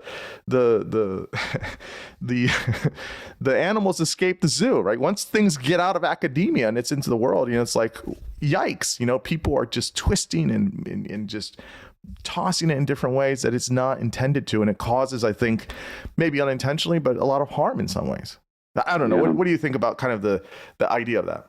Yeah, I get really wary when anything in psychology becomes politicized, obviously. And I understand that psychology as a discipline is open to politicized concepts and all that. So that's not my issue. It's just like the authors who started the IAT were very clear in their intention, which was to figure out, like, if we have these biases that we can't really be aware of, which is I think that's a wonderful endeavor, because, like, I think you and I both know from practicing for years that people are often unaware of so many things, right? Yeah. That being said, the way it gets used as a magic, like, test to predict who is good, bad, and something like that, and the way it's talked about by people who know nothing about psychometrics and nothing about research in general, it's almost as if they have, like, this belief, like a religious belief about, like, what these things can do. It's like it's a holy water kind of thing. I'm just like, listen, psychology as a science is extremely limited. Mm-hmm. Like, the philosophical problem of other minds, we have not cracked. I was going to say, it's very young as well. It's very young and very limited. Right. And so because of that, we need to take everything that psychology does, like even the 5-factor model, which I talk about. I even take that with a grain of salt. And the reason is because even though it's extremely robust, it still is limited.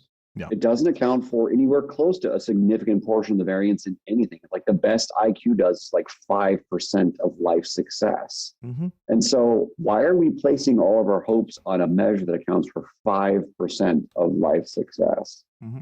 You know what I mean? Yeah. Like, who cares? Right. Is my real attitude towards most of these things. But if it's really crap, I will call it out. Yeah, I think with the IQ thing, it's like, is IQ probably the best predictor of gainful employment? Yeah, but that's one part of your life, vocation. Okay, great. That's wonderful. I'm not going to deny that data. I'm not going to deny the data on that. But that's not the entirety of a person. And I just don't understand it. Yeah. In terms of different aspects of a person, so maybe we can transition to the next topic with some, if you like, some biographical material here. So I've said in this conversation, I think you've been kind of publicly vocal about it, that you identify as a bisexual man, and you align with the community, LGBTQ community. I guess maybe just say, in your mind, two parts.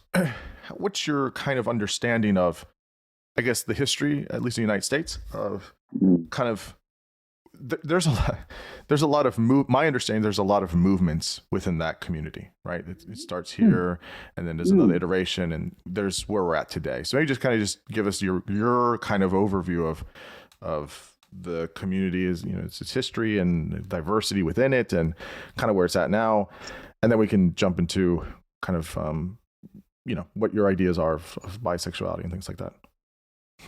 Yeah, so my knowledge about the historical context of LGBTQ plus individuals in the United States is limited because like there's really not much that was written in the early founding years of this country by anyone because no one was out. Like you couldn't be out, right? And so we start to see people come out a lot more, obviously, in the late 1800s and in the early 1900s in the United States, which is kind of a trend for a lot of people. And so we don't have much of a modern history. We don't have much of a modern history in the United States, at least, because from its founding, it's been mostly a Christian conservative kind of orientation in its core. And so there has just been an incongruence for many people to being out. And so they don't feel safe. And so for the last 100 years or so, society has become more open-minded towards sexual and gender minority individuals and has had some pretty significant events. So like obviously the one that most people have at least peripherally heard about is Stonewall or the Stonewall riots, right? Where 70s, people, yeah. And they're fighting back against the cops who are trying to shut down this bar, and it's all this, I mean, it's just there's documentaries you can watch, there's books you can read. But the gist is, since basically the 70s, the kind of the Harvey Milk era and Stonewall riots and things like that, there's been a push for greater acknowledgement and acceptance in this community.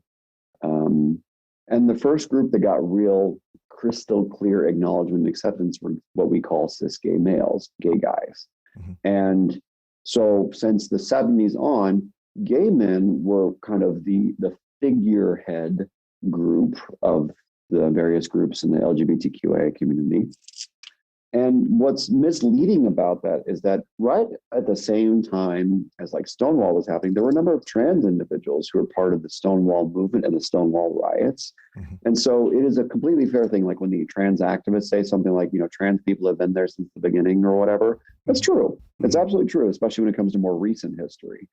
And so they didn't get the same visibility or credit, I think, for two reasons. One is that it was much, much, much, much, much, much, much more socially taboo to be trans. You were considered more perverse or more broken or weird or whatever than being just gay, which was bad enough as it was. Harvey Milk got shot because he was gay, right? But being trans is worse than that in a moral and a perversion kind of sense, aberration kind of sense. But then the other reason that I think trans people got less attention in the 60s, 70s, and so on is because of just pure numbers. Meaning there was just not many folks that were identifying as trans? Right. I mean, there are 10 gay guys for every trans person, or maybe even 100. I don't know, it could be an order of magnitude greater, And so because there are so few trans people in general, it's just this natural human tendency of like, oh, I don't give a fuck because there's so few of you. Which I really believe that we should contend with, because that's a human thing that's not going to magically go away. Sure. Honestly. So minimal exposure and then just morally perverse, bad, etc., has kept trans people out of the limelight up until very recently, starting in the early 2000s. And I would also wonder here if during the 80s, during the era of Reagan and stuff, there was Reagan kind of leaned hard into cultural issues and making that kind of front and center. And so, it was, very traditional, religious, man, woman, blah, blah, blah kind of thing. And that was very much, the, I guess, standard or general kind of overture for culturally where the country was at in the 80s. Yeah, and so culture always plays a big deal in how, queer people are treated. And so I think that the one thing that has been great about the last 20 years or so, where people have become more and more exposed and I'd say more open-minded towards people in the queer community, is now it's just, there's visibility everywhere you go in the United States, in the South, in the Midwest, in the Northeast, in the Northwest. There's visibility everywhere. There are trans people on TV. There are gay people. Not really any openly bisexual people, because there's still that stereotype that we don't exist. Mm-hmm. But there's lesbians on TV, and so on and so forth. Like it's Alan. Like Alan's an openly lesbian individual, right? Mm-hmm. Like, and she's world famous. Yeah. And so things have shifted a lot in the last 20 years for the better. It's come with a lot of bumps in the road. It's come with loud and noisy activists, but generally speaking, things are phenomenally better, which I talk about in my book. Mm-hmm. I guess the high point, I guess, for is the ability for same-sex marriage, which was in 2012. It was the repeal of what was the act? Defense of marriage. Yeah, right. And that was the thing that was like, boom. Okay, now, for the first time, same-sex unions can marry and it's equal footing as folks that are straight. But that had a lot of, many people, I mean, myself included, and I've talked to other folks, that have said the same thing, which is it's very surprising how fast that happened. I mean, it was, even if you look at someone like, President Obama, who was running for president, 06, 07 was against same-sex unions, right? Yes, and then, as was Hillary and everyone else. Yeah. And then, it really was, Joe Biden who kind of was like, kind of pushed it there. And then, Obama came out and, had everyone had that, what was the thing? Everyone had their evolved position. Is that what they called it, right? Yes, evolved position. They all of a sudden became queer friendly. Yeah. They became evolved. Yeah. Which, to be fair, I do think some people actually did, but that sort of became the kind of like trope or whatever. Yeah. But it just was, I don't know. I think that there was, this would be my estimation. I could be totally wrong on this, but it seems to me that for gay activists, it wasn't just the marches and the rallies and all that stuff, right? That's important. But it was also how they used political institutions as well, behind the scenes, very organized, very structurally, very systematic, to get that across the finish line. I mean, that wasn't just, let's go do some marches in DC, every weekend and we're going to get change. Like, no, there was blood, sweat, and tears, and a whole history and a whole movement of people and very smart people moving the dial little by little every decade. But even from 2000, let's say 5 to 2012, I mean, we're talking, 7 years. It's just an explosion. It just was so fast. And then subsequently, I mean, just talk about that as what your thoughts are on how that was able to happen. I mean, there's definitely a big an organized political movement that was existing in the early 2000s. But that's not the beginning of it. The beginning of it really was the AIDS crisis, right? And so, for at least cis gay males, because of the AIDS crisis, there was this history of activism and disruption, right? Because something that was really important to make sure that Fauci took gay people seriously was they did all sorts of disruptive things and walked into things that they shouldn't be into. And they did a lot of things like that because no one was taking them seriously. And likewise, that spirit has been there the entire time since the early 80s. And so it's the organizing politically with money and time and energy, but it's also doing classic disruptive activities to get people to pay attention. And I think the community has been very, very good about that. But it was organized though. Like there was a point. There was a very specific point of purpose. It wasn't random. It wasn't just emotive entirely. It was very concentrated in some ways. Yep, it was always focused on one particular issue at a time. So like in the 80s, it was focused on getting medication and reimbursement and quality equal treatment by physicians, because for over, for as long as the U.S. has existed, gay people were treated as second-class citizens and thought to be corrupt and broken and gross and all this good stuff, right? Whereas After the AIDS crisis, all of a sudden you start to see gay people being treated better by their doctor. It still ain't great in some cases, but it's better, right? Same thing with trans people, right? Trans people often get treated very terribly by physicians who just don't know any better in most cases. They're not intentionally mean or rude, but they will be dismissive or demeaning sometimes. And it's just, so what people do is they create specific targeted campaigns, right? So we create campaigns for marriage rights, or we create campaigns for voting rights or things like that. And so because it's targeted and there's a very clear justification for it.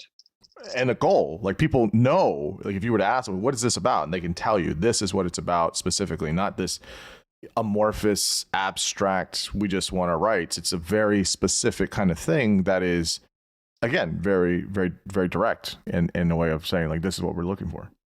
Yeah. And, that's one reason it's been successful. Now, obviously, there are lots of sloganeering and equality and all this stuff, which is fine, but they always had a concrete end goal. And I think to this day, that's been the case. Yeah. So is there, maybe you may or may not know this, is there a reason why all of those folks were kind of put into this community? So gay men, lesbians, trans, queer, intersex. It's an ever expanding kind of movement, but I guess the original kind of categories there. Is there a reason why? Is it just kind of like, why is there not just the gay community or lesbian community? Like it's the LGBTQ community. Like, is there any rhyme or reason to that as far as or it's just kind of how it kind of folded out? I don't study the political history of my community very much because I'm just not interested, which may make me a bad sexual minority person, and I don't give a fuck, honestly. My understanding colloquially is that a lot of this developed out of the fact that we lived in shared spaces. So we went to the same bars together because that was the safe place for us to congregate, right? And, obviously over time, there have been more separate spaces. There were, here in LA, there were a number of lesbian bars that were a big deal in the 80s, 90s, and early 2000s, but then they went by the wayside, and so there was kind of inter-community segregation too. But generally speaking, earlier on in history, in the early 1900s, in the 30s, 40s, 50s, the very few like gay bars that existed were the safe places for everyone in the sexual and gender minority community to hang out. And so that, I think, informs a lot of it, but I'm sure there are other reasons which are historical, which I'm not aware of at this time. Sure. Yeah. So I guess let's talk about, bisexuality. So, sure. I mean, it's interesting how folks that identify as bisexual get pretty ostracized and stigmatized from other folks and then from folks from within the community. I mean, it's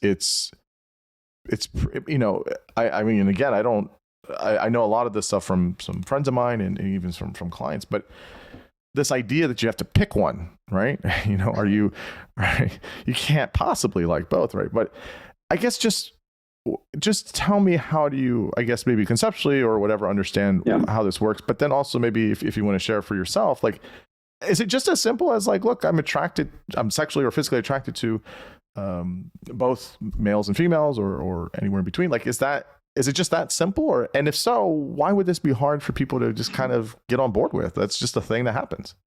I think for me, it's that simple. I don't know if it's that simple for everyone. What I would say about the cause of this, and I think my experience at the treatment center has confirmed this to some substantial degree.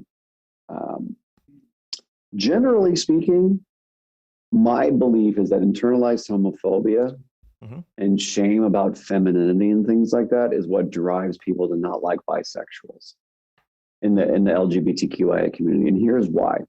So if you've spent years and years of your life feeling other or bad or gross for being effeminate, right? Like you're a male and you're effeminate. And prototypically speaking, on average, males tend to not be particularly effeminate, right?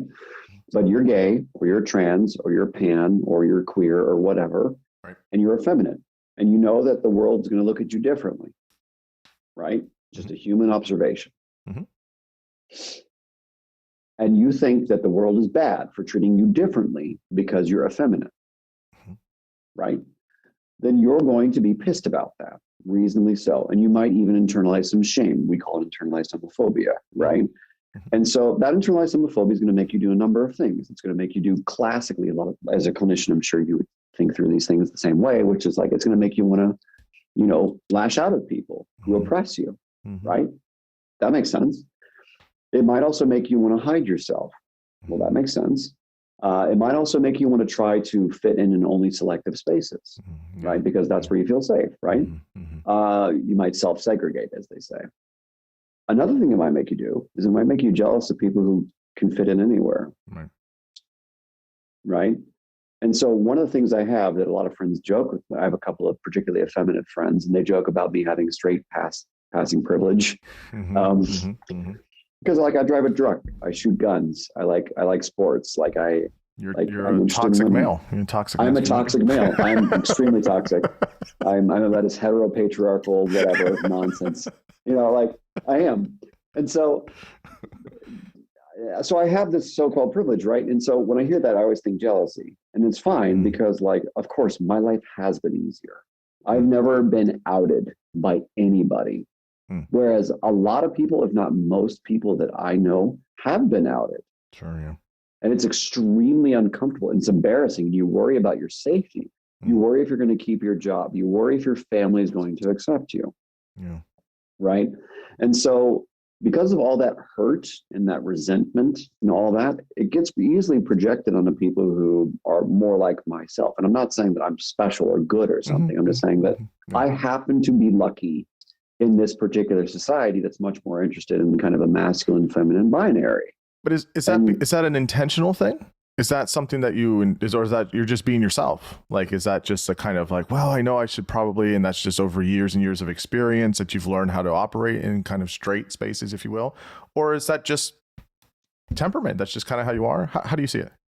I think it's a mixture of both temperament and culture. And so, you know, I grew up in Southern Missouri, spent some time in Arkansas too. And in those areas, you know, most people who are males are dudes, and you act like a dude, you know? And so I grew up hiking, shooting, camping.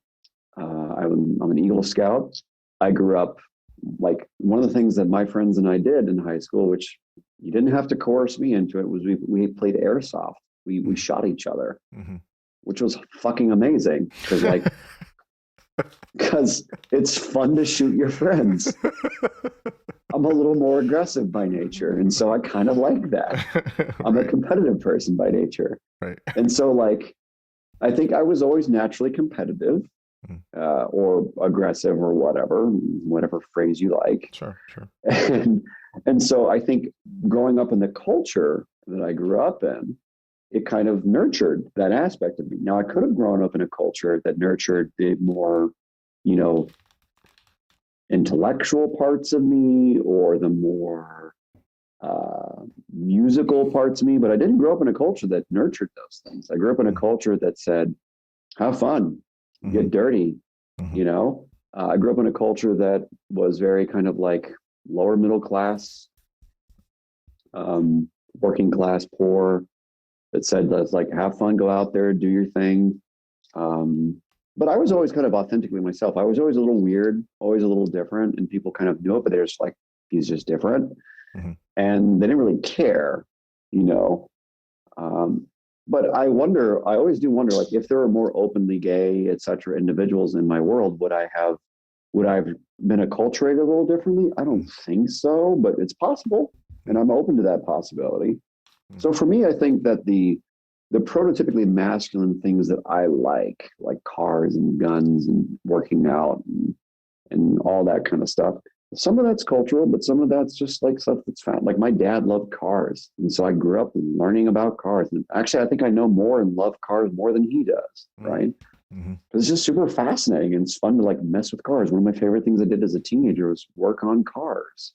American cars, not foreign cars. Yes. American cars. I had a 1970 Mustang. Oh, very nice. Wow. Yeah, it was fun. Wow. Well, it was a junker, but it was fun, you know? And so those things are Yeah, it's maybe product of your environment, but also just kind of who you are. So it's not that you're trying to be this way or that way, but it does seem as when you're saying that when folks that are, you know, say for gay men, it's one of those things where it's like, oh, well, you don't have to worry about the things I have to worry about based on how I am and how I present and all those things. And so there's a type of quote unquote privilege that you have or sorts. But Yeah. I guess is how does this kind of go back to like the bisexuality thing, right? Because it's, you know, how does that kind of, why would there be so much pushback or I guess stigma or animosity for folks like that? I think that bisexuals tend to be a little more masculine on average than your average gay cis male. I think that's one thing. And so there's jealousy about that, and for good reason. I also think that, not that I'm exactly super, as you can tell, looking at me and talking to me, I don't exactly sound like your typical bro. I sound more like a nerd than a bro, typically speaking. I can tell. But, you know, generally, I think that's part of it. But I also think that because they felt so ashamed, and there's this other thing that's really important that maybe a lot of straight people don't know, that, but like for a lot of gay guys especially, like one stop on their journey to coming out is saying they're bi first. Mm-hmm. Yeah. I've heard Yeah, this which is times, very, it's unendingly common because Mhm. for a lot of people, bi is like the softer, gentler version of gay morally to their Mhm. families and their cultures. Mm-hmm. And so it's like you're more acceptable if you're bi, Yeah. and you're less acceptable if you're gay. And so because a lot of gay guys went through that bi phase or whatever, they were like denying their sexuality. There's a little bit of like are you in denial? Mm-hmm. Mm-hmm. You know, Or you're just on the way to finally like coming out as gay, and you'll get there. Yeah. Mm-hmm. And well, my rebuttal to them would be, well, I'm 34 and I've had sex with every kind of person, and I have a lot of sex in any given week. And I will tell you that generally speaking, I've done everything one can do basically. Mm-hmm. And I'm still attracted to women, still fantasize about women, Mm-hmm. still like very interested in the very attractive females that are here in Los Angeles. So in that regards, I mean, you mentioned this earlier, it does just come down to you're attracted to what you're attracted to. And in that Yes. way, it is males and females. I don't want to say equally, but, you know, more or less. I mean, to just take a kind of very simple analogy, if you see a guy walking down the street and he's attractive and good looking, you'll, look at him and say, oh, he's a good looking guy. And if right after that, there's a woman that walks by and she's a good looking woman, you say, oh, it's a good looking woman. Right. And not just like appreciating, right? Like you will be physically or, whatever attracted. Yeah. But is it, I mean, that's your experience, but is it that simple, I guess, or is it for folks that are, how much of a spectrum is there, I guess, with bisexuality? I think it's a big spectrum. I think, the Kinsey scale, for instance, is a very useful, I don't know if, it's still being validated across different groups, et cetera, but generally speaking, it's a pretty valid way of looking at sexuality, I think. And when I talk to other people who identify as bi, so I'll just give you a for instance, we had a patient in our facility not long ago who identified as bi, but he's about as bro as it gets. I mean, every modern conception of bro, from the clothing to the tats to the everything, right? Like everything that you consider bro. But he was interested in a variety of other types of people for sex, right? But he definitely would never be anywhere close to queer, right? In any way, shape, or form on the outside, on paper. And he lives a very straight life, has a female romantic partner who's very attractive as well. And like generally just like lives a straight life, but has these other interests. And found a partner who's aware of these interests and is okay with him exploring these interests, right? So in that way, it becomes more of not just sexual attraction, but also elements of identity as well. Correct. And although that could make it a little more complicated, I don't think it really does, because the label still fits, but his experience is just different than mine. Whereas like I'm in a relationship with a dude, he's in a relationship with a woman. You know what I mean? And so I'm more 50-50 than he is for sure. Mm-hmm. Whereas other people are much, much, much more gay in their interest. They're more interested in males much more than they are in females. So all of that tracks, but why within the community is this problematic? Why is there a stigma? Why is there not as a acceptance, or there's a couple of looks or some comments, or some folks that are bisexual are ostracized? Why so? Aside from maybe they have different experiences, or you're just in denial, you'll get to be fully one way or the other. What else is it that makes it so stigmatizing, I guess? It's just shame and internalized homophobia, because they feel so bad about their own differences that they can't tolerate the differences of another person. That's all it is. Like, if you felt so bad, if you feel gross because people don't like that you're effeminate, and here's someone who gets to get away, so to speak, with being different and never has to feel bad about it, never had to feel bad about it, basically, in any substantial way, like you're going to be pissed at them. You're going to want to try and demean them and say they don't exist. Yeah, but I mean, certainly I guess the work would be to kind of at least segregate or dissociate from that. Like, that might be the case where you feel that way, but that's not anything to do with the person. That's not their fault. I mean, that's how it is. Yeah, but you have to remember that this internalized homophobia thing is a real problem. Sure. It is as equally destructive as like social phobia or any of the other phobias. Like, it will cause you to have serious impairment in your life. It will cause you to be self-defeating. You'll cope with drugs. You'll do all sorts of terrible things for yourself. And so when you have this intense, phobia or self-hatred, even, you're going to treat other people with disdain. Now, I know this obviously isn't your experience, but how does it, or have you heard, or what's your experience like of, I guess, females that identify as bisexual? Is there a difference in terms of like gender, in some ways, in terms of male, female, of like, are bisexual males treated by, other folks in the community differently as opposed to bisexual females? Or how does, from what you know or what you feel comfortable speaking on, how does that look different? Yeah, typically, actually, bisexual women get more of a pass than bisexual men, and that's for the obvious reason. So this is where like something like toxic masculinity may be a good thing to talk about, right? Where it's like, you're a bad guy if you're effeminate and you take it in the ass. You're not a real man, right? And that's a stereotype that's existed for I don't know how long, at least 200 or 300 years, maybe not longer, right? And so because that makes you bad or less than or less masculine, even though in different periods in history, that was not the case, in different cultures and different periods, sex like that was actually kind of it was a manly thing to do once upon a time. Ancient Rome, ancient Greece, things like that, right?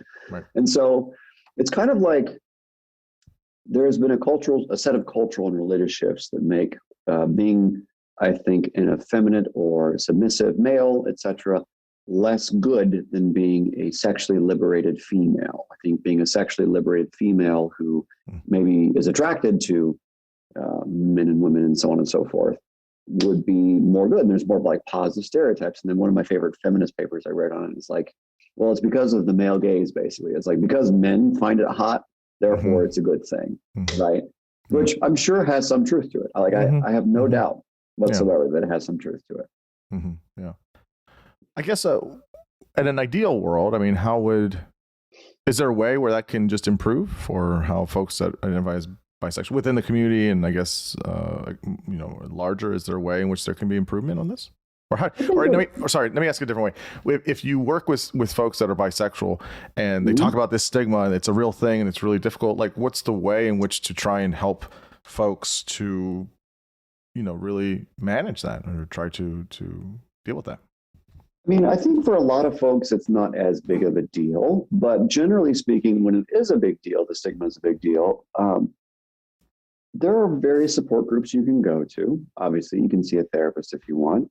I think what's really important from my perspective, and one of the reasons I love working where I work, is I get to be a positive example for people, number one. But number two, we get to do, groups about internalized homophobia where we talk about how we have biases towards each other. We have an extremely diverse population. There are non-binary people and trans males and trans females and queer people and gays and bisexuals and we are really lucky to have such a diverse mix of people. And so it's really awesome when everyone gets in the room and says, yeah, these are my stereotypes and my biases about you.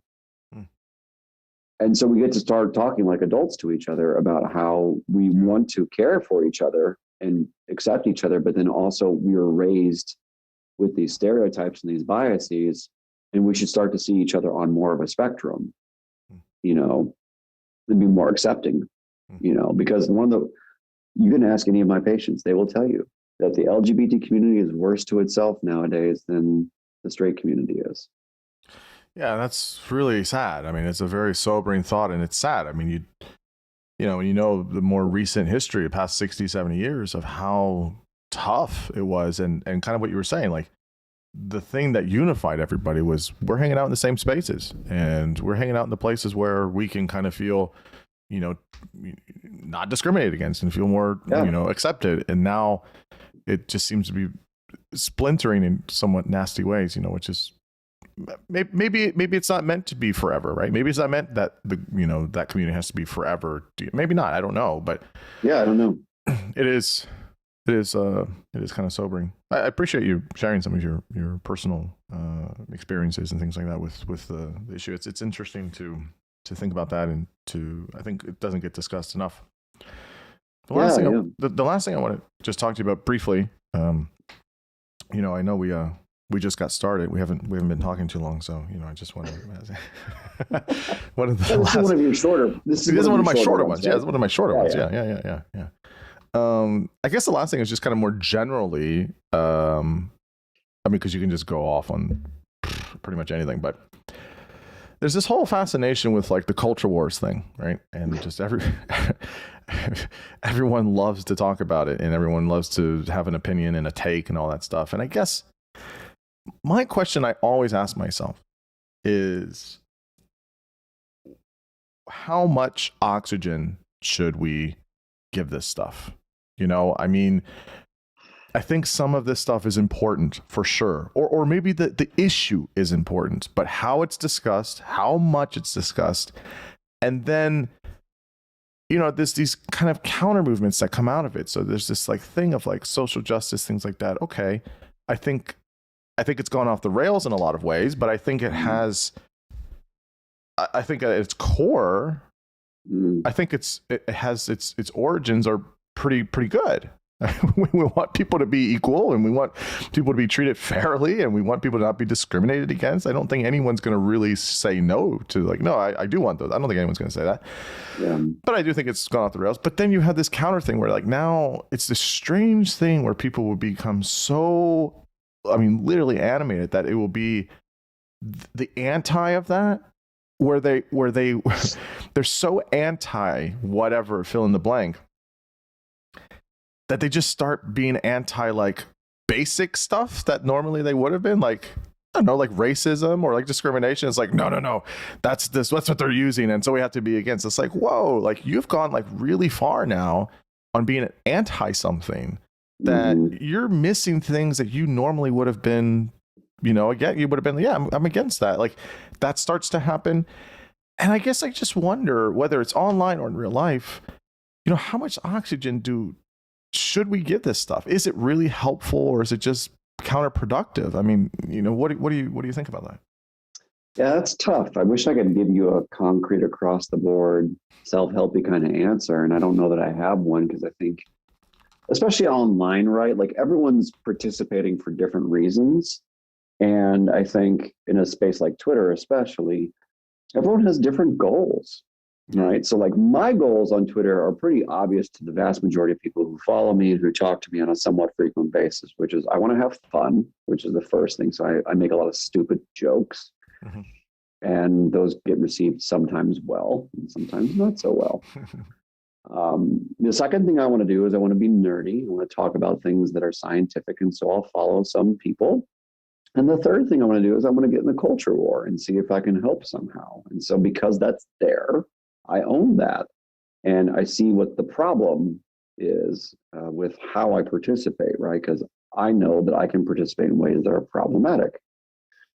And so I will tell you what I do And I'm saying I do not do this consistently nor effectively on a regular basis. But what I do is I remember something from the 12 steps, which I heard a long time ago as a kid.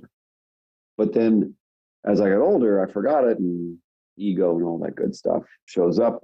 But then years ago, I was watching YouTube clips of a comedian who used to be a late night show host, Craig Ferguson, who's been sober forever, basically.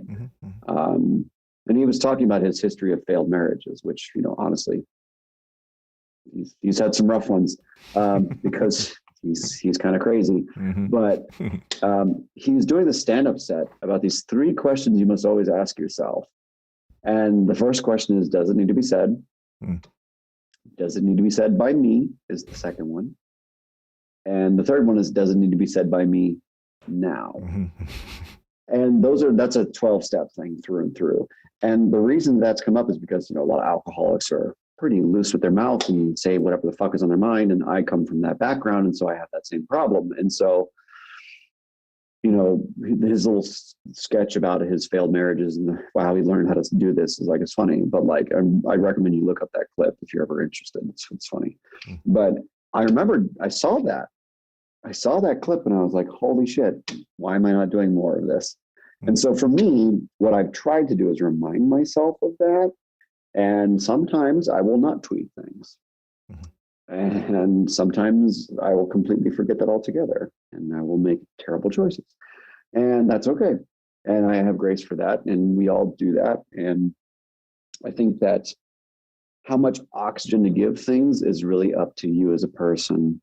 And I in an ideal world, we could all just walk away from Twitter and just let the government do their thing and let academia do their thing and let banks do their thing, and everyone would just get what they need in the world. But obviously, the systems are very corrupt and very broken, and different political forces are going at it to kind of capture dominance in any of these systems to try and help.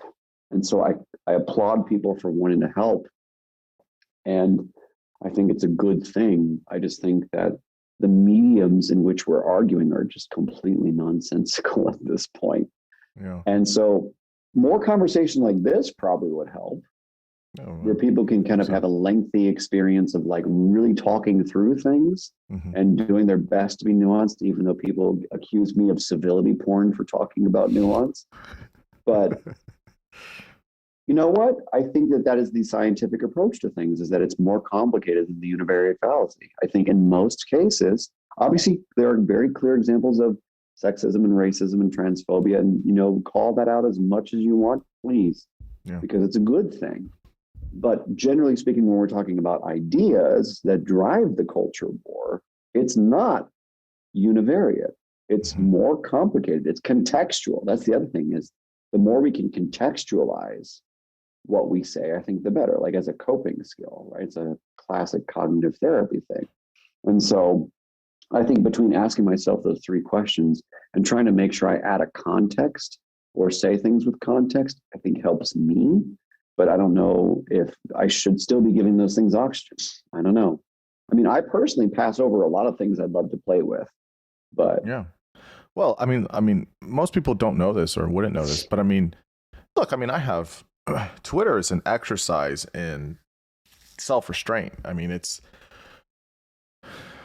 I see all the stuff that people, whatever the flavor of the week is, or a couple hours, a couple days, and I have opinions about it too. But I rarely give my opinion, because the first thing I think of is, am I going to care about this tomorrow? Am I going to care about this next week? Nope. Am I going to remember it? Nope.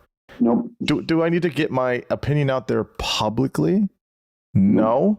These are fresh thoughts. I might change my thought later. Why does anyone need to know that? Why does anyone care?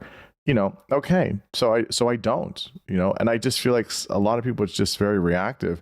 The other thing I'll say is one thing that bothers me is why it's so hard for us to forgive people publicly. It doesn't, I know people want to send people to the guillotine when they do horrible things, or they misspeak, or they say something. I get that instinctual thing. I get that. I have that sometimes too. But it doesn't take long. And I don't think it's beyond a human thing to say, I have done those things, or I very well could do those things, or I may do something similar. How would I want people to say, yes, I need to be completely ostracized and I need to be I can't live in society anymore? No, of course not. We would want to say, look, I fucked up. I made a mistake. I try my best to fix it, and I'm moving forward. And look, some people do that and it doesn't work. It doesn't help them. It was just sad.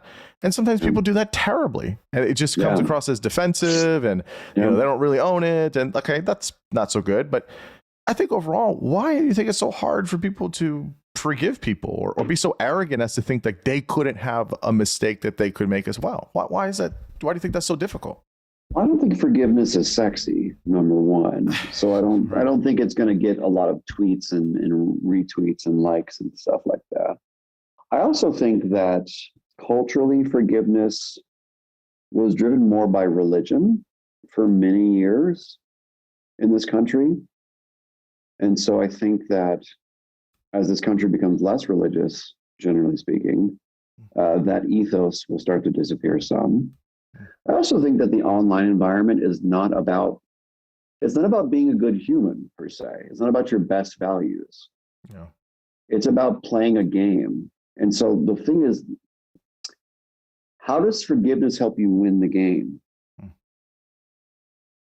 Like, I don't think it helps. No. but see, like, it doesn't. I would agree with that. But it becomes one of those things where, like, I think social media dehumanizes us so much. And right. that's I think if you're playing in that cesspool long enough, that filters out into real life. Yeah. And how you interact with other people, or vice versa. Yeah. Sometimes people interact that way in real life, and then they just bring it to 11 online. I mean, that's also terrible too. But I mean, we have to be better than that. But do we? But I mean, I mean, look. Do we? Look, if we don't want to kill each other and blow each other up and like have none of us left, I think there needs to be some of that, right? I'm not going to sit here and make the case that, you know, some like quasi, like, you know, vestige of my past fundamentalist Christian behaviors. I'm not going to try and impose that on people. People can do what they want. But, you know, I think when we miss the human, I'll say this, you know, people make mistakes or whatever, but I think it's just arrogant. It's arrogant to say you need to burn for this, or you need to go to the guillotine for this because you made a whoops, you made a mistake. And it's like, I do that all the time. This person that's calling for this has done that and will do that. Like, you can't be so arrogant as to think that you won't do that, and then that you shouldn't see the same treatment. And we've seen that happen. We've seen that happen to people. At least for that, it makes sense to say,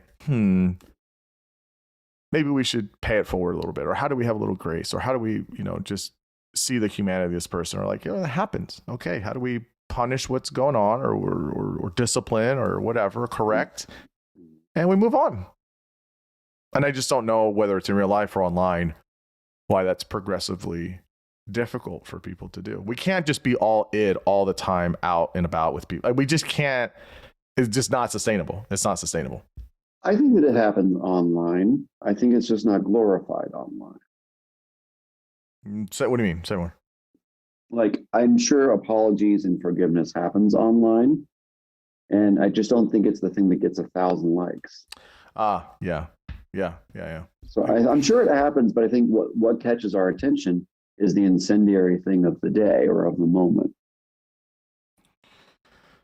Yeah, and I think that's just it's human nature. It's like what was I talking to somebody about, like, you know, when someone sees a car crash, they can't look away. It's like, I don't want to look at it. Oh, it's terrible. Or to see someone have a horrible, like, you know, injury in a sporting match. Oh, I don't want to look at it. But then you just look at it like 20 times. You look at that video over and over and over and over. It's just kind of this morbid curiosity. Yeah. And so I think that's. Yeah, I don't know how that gets corrected. I don't know. I don't think enough people are motivated enough. I think maybe if we incentivize that, maybe it would be. But even still, I just don't like bringing out the worst parts of human nature all the time, 24/7. I just don't think that that's a good thing. I mean, it is, and it is. That's fine. Like, it is what it is. But like, I don't think we should be gaming for that. I don't think we should be incentivizing for that. I don't think we should be making money off of that. And I don't think we should be encouraging that. I mean, that's not putting things out productively out into the world, I don't think. Again, we've always had the Coliseum. It's true. I mean, I don't disagree with you. I think there's something fundamental there's an itch that we do need to scratch. Yeah. And I think as we progress, hopefully we create more and more adaptive ways to scratch that particular itch. Yeah, I agree with that. Yeah. Well, Patrick, it's been absolutely fantastic talking to you. How long has it been? Has it been just a couple hours? This is a short one, right? This is a short one. Yeah, this is definitely a short one. Yeah. This 30-minute conversation I'm going to release in 5 parts. So, yeah, so everyone can listen to it. So, where can people, I guess, get your book, and where can they find you online and all the stuff, all the relevant places to get at you? I think the only place you should look me up is Twitter at Psych P Lockwood. Okay. Listen, this was so much fun. You're always welcome to come on and talk to me about anything. I greatly enjoyed the conversation. We talked about everything, which was, I mean, it's nice because we tackled a few big areas and got into the weeds of some of it. And so I find that super edifying and productive and valuable. And so hopefully listeners do too. So I just can't say enough thanks. Well, no problem. It's been a lot of fun, and thank you for having me. Of course. Thank you.